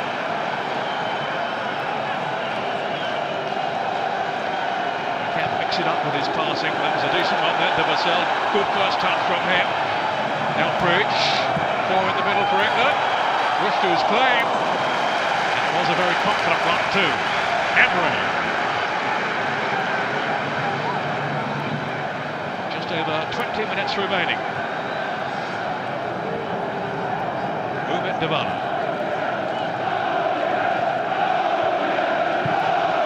Turkey keen to make another change. They might be able to do so now. Beckham by Scholes. And it's Hassan Sass. He's grown his hair since the World Cup. He was absolutely devastating in some of the games for Turkey. And has lost his way at club level with Galatasaray. Backstrom going on. To allow Hassan Sass to come on. And the Turks will hope to recapture that blistering form from Japan and Korea. He's not even certain these days of his place in the Galatasaray team. Such has been his slump in form. Batty to Tugai and Emre. Umet. This is Shati.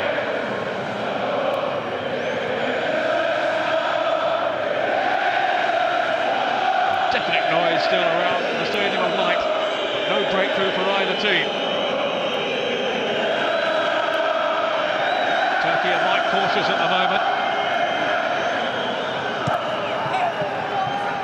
I think they would settle for this scoreline right now.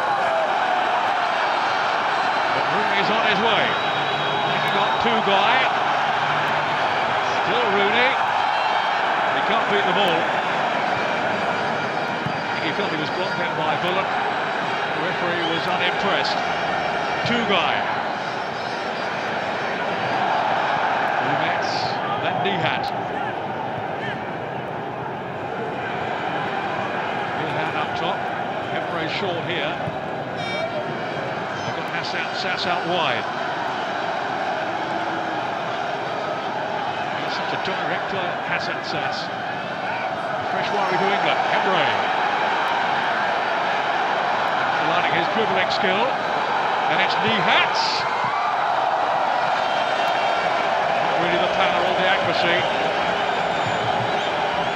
And certainly nothing to leave David James to for third in that England goal. But called upon tonight so far, he's been up to the job. That's what he's grown up at West Ham, he's been saying this season.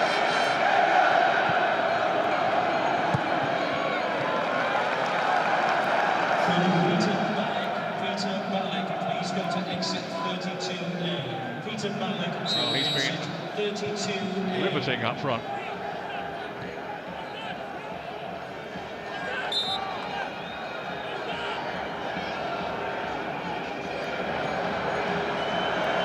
Gerrard to Vassell, and then Scholes.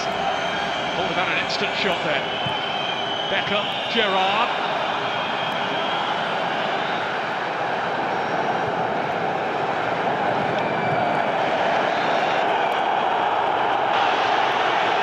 Trip. There will be a free kick to Turkey. Sorry, Richard Platt from Derby, please go to the main reception. Richard Platt from Derby to the main reception. Wintabala, who was upended. Can Gunez's team sneak a goal here? Not for the moment. Neville to Beckham. Away from Emre. Outnumbered. Nihat with Ilhan. Tugai. It's nonchalant in the stroke off there to Fatih. Resume it, Dybala. Fati. Putting in hand in the middle. Time for Neville. And Ferdinand to sort out that little difficulty. Away comes Ferdinand.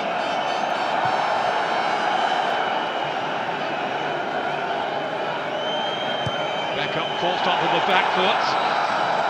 That was a rather risky pass to his goalkeeper. Nihat. And England have possession again through Steven Gerrard as we approach the last 15 minutes. Vassell. Scholes has gone up there with it now, and Rooney as well. Still Vassell! It's that man, rush to again. Goodness me, he's pulled off some stops tonight.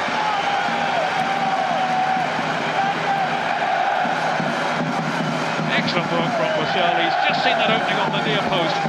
Couldn't quite guide it in.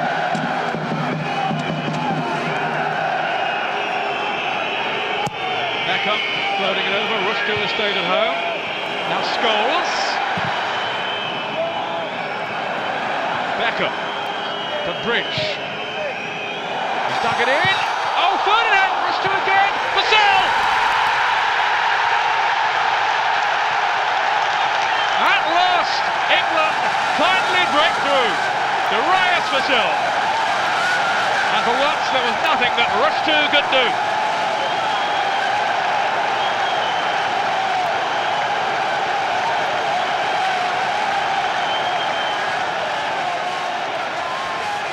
Well, they say he lacks passion, Sven-Goran Eriksson, but I'll tell you what, he enjoyed that moment.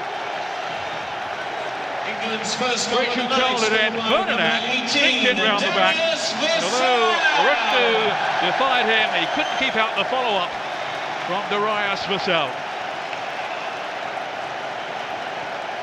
It's been a long time coming, but now with just under 15 minutes left, England lead Turkey by a goal to nil.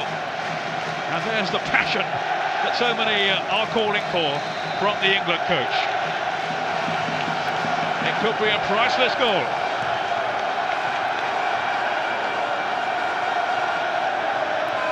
Vassell, the hero for England, having come on for the injured Michael Owen. Now we'll see what the Turkish team are made of. Can they respond here? Fati. Nihat. Oh, James is a long way off his line.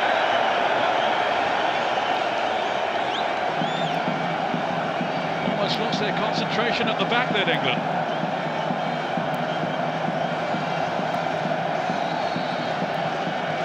Didn't matter in the end. But he was some way out of goal, David James.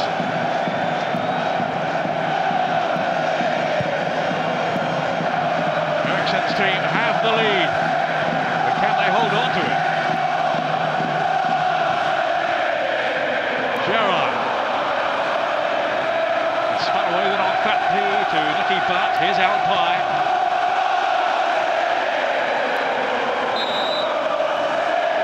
Such a crescendo of noise in the Stadium of Light. You can hardly hear yourself talking, let alone thinking.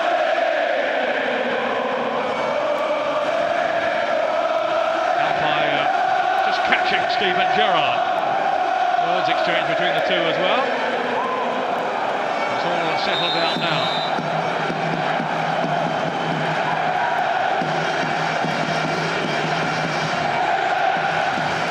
Vassell's fourth goal for his country, and what a valuable one. Another free kick here as Rooney is toppled.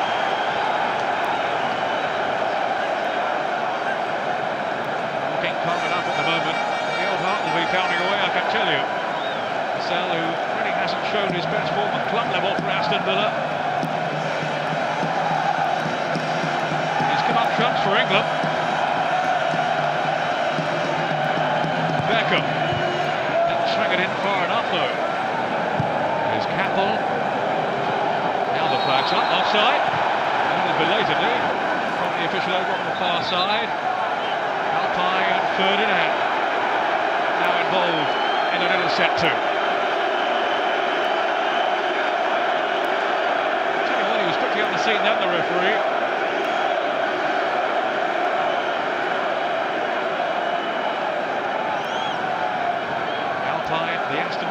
defender. Trying to come to terms with the fact that his clubmate has scored the England goal.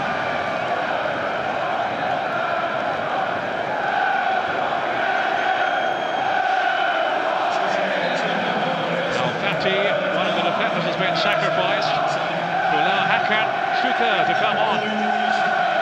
Record goal scorer in Turkish history. He was a real flop, it has to be said, in the World Cup finals. And he's had a very miserable time really with Blackburn until coming into the team recently. And that, of course, because of injury. Here is Hakan Şükür. He's idolised back home in Turkey.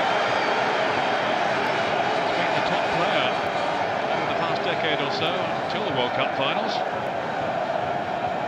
When he moved to Blackburn on loan, he actually broke his leg in the first training session. He's only just come back. And a talismanic figure in the Turkish squad.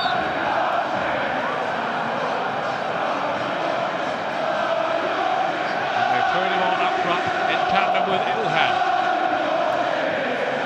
Bridge against İlhan. James in difficulties for a moment. Unorthodox, but effective. Inside the last 10 minutes. Bridge. Moving Dybala has almost gone to right back now. Fatih having gone off. Well, Sir Bobby Robson was among those who felt Rooney should start tonight. Got a very strong case for him. He got his wish. Don't think Eriksson was going to choose him, but presumably he must have really impressed in training. Because initially he wasn't even going to put him in the squad. Wayne Bridge to Gerrard. There's the Liverpool man again. Laid off to Rooney. His big moment came and went. It was a really good and perceptible opening fashioned for him there by the perseverance of Steven Gerrard. He's beginning to look the dynamo so many people think he is.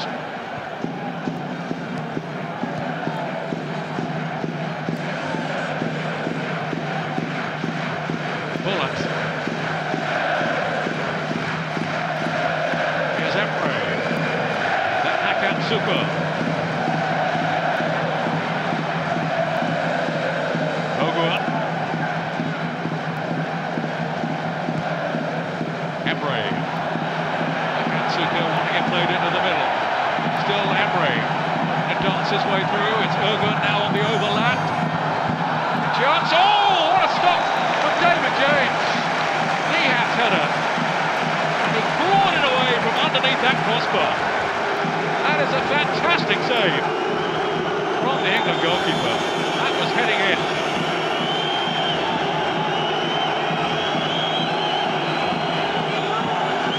Athleticism saved the day for England.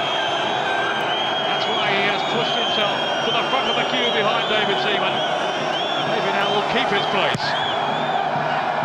Of course will be his aim as Seaman comes to the end of his glittering career. Rooney now. Turkish defenders struggling to get back. Still Rooney. And it was Tugay who stood between him and another goal-scoring opportunity. And he was impeded on the way.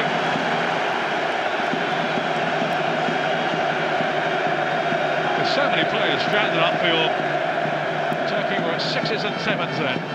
And Rooney almost capitalised on it.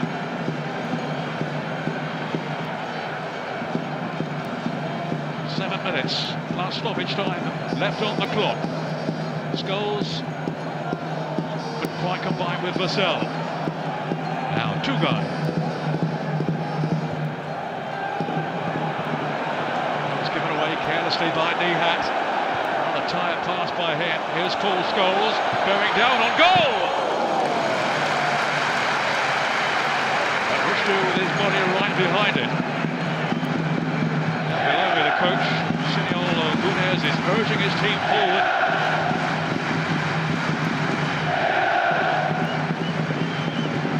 They came here hoping for at least a draw. It's still not beyond them. Emre. Akatsuka ahead of it with Ilhan. Here's Hassan Sass. Ogun. Trying to clip it into the path of Ilhan. Ferdinand was having none of it. Hassan Sass.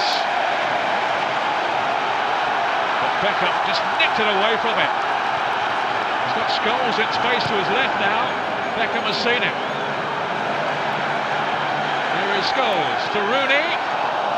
And Alpine was quick then to avert the danger. Emre. Almost into a dramatic final 5 minutes. Emre losing his tempo with Nicky Butt.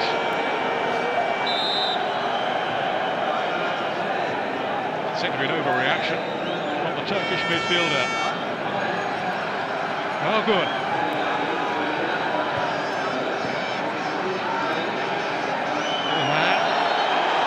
It was a foul by Campbell. Maybe a little reckless in that situation. This could be a chance for Emre. Maybe Tugay who can certainly hit them from this kind of range. No, he's not showing any interest. Nihat on the scene as well. England with everybody back defending now.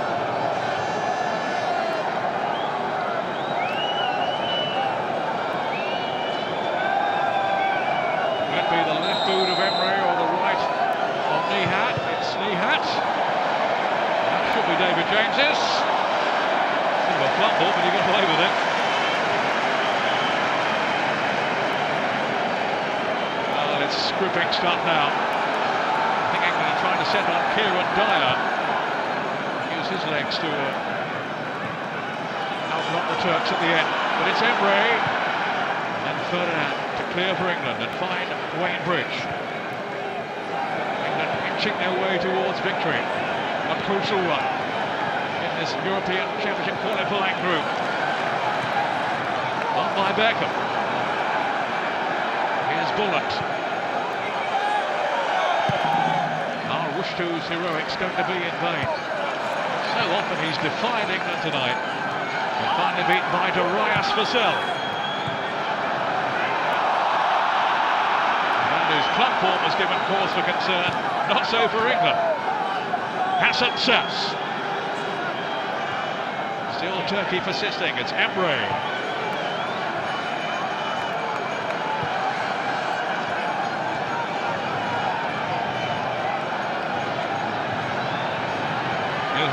With Ogun. Suka. Ilhan couldn't quite take it in his stride. It's Vassell now. Looking to use his acceleration. But they had sufficient cover, the Turks. Alpine. Here's Bridge. He's had an impressive game at fullback, Bridge. And standing in for Ashley Cole. Beckham. England playing themselves neatly out of trouble. Maybe into a threatening position. Beckham. Rolled on to Scholes, then Buck. This is Vassell. 2.5 minutes to go. Scholes. Can England seal it here? Rooney. Just couldn't quite engineer an opening. Tugay.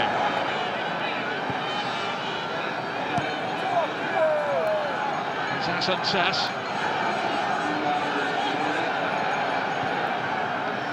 Akatsuka. Did really well too. Here's Nihat. They've got 3 in the middle. It's such a poor delivery. What a tired looking Nihat.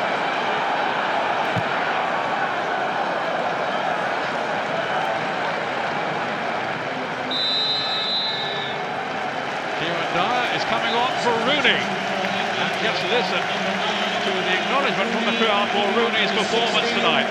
All around me, people are standing up to applaud him. 17 years of age, what a future he has ahead of him.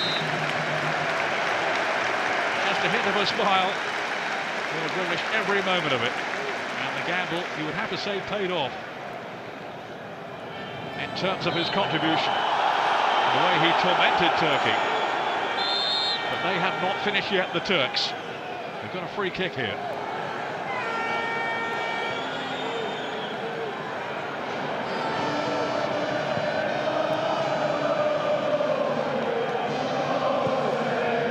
To Tugay. This is Nihat. And England hold their nerve right at the last. Ilhan. Showing great determination too. As England defend grimly. Hassan Sass. That was Umit Dembala. He suddenly arrived on the scene but couldn't apply a finishing touch. 47,667. England survive. And the FA would like to thank you for your continued in front of this support. crowd, a capacity crowd just under 48,000, totally immersed in this qualifying group game, which at the moment is heading England's way, and we're almost into stoppage time. 3 more minutes to be played. I've just seen the board go up. Vassell and Kieran Dyer. Will have considered himself unlucky to have been left out tonight. Certainly didn't do too badly at the weekend, and he's done very well here. Lost his footing, penalty. The Turks complaining bitterly, but Kieran Dyer has earned a penalty kick here right at the last, and given England a wonderful chance to secure their victory. It was Urgot who got himself into all kinds of trouble. He did lose his balance there, Kieran Dyer, I would have to say. Was he held back in any way? I'm not so sure. Maybe there, but he had already gone to ground. Alpay still complaining, but the referee has made his decision. Yellow card for Bullet. David Beckham will take this kick. We are into time, added on the stoppages, the last 3 minutes.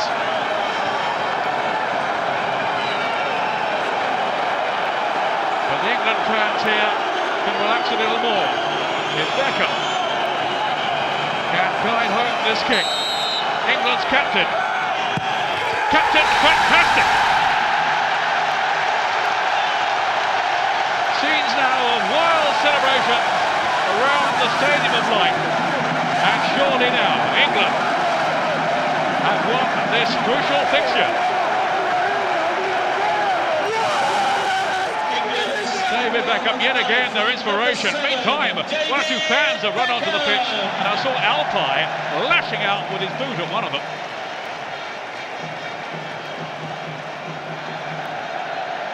Oh, it was a beautifully taken kick. You could not be much more accurate than that. No chance for Rushdu. Well, those foolish fans are now off the field, and we can play out the last couple of minutes or so.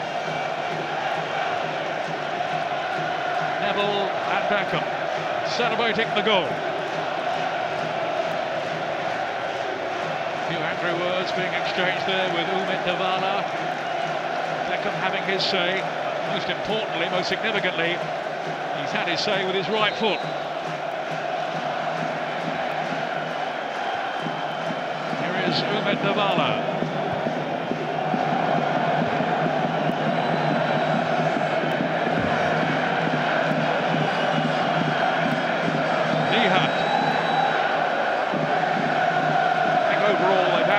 Genuine opportunities, Turkey, as Tugay fends off Scholes, so they can't really complain at the result. Scholes diving in then, so did Gerrard, who's been named incidentally England's man of the match. Afghan Suka got both sides of Ferdinand, but covering him was Sol Campbell. But England very nearly caught out there.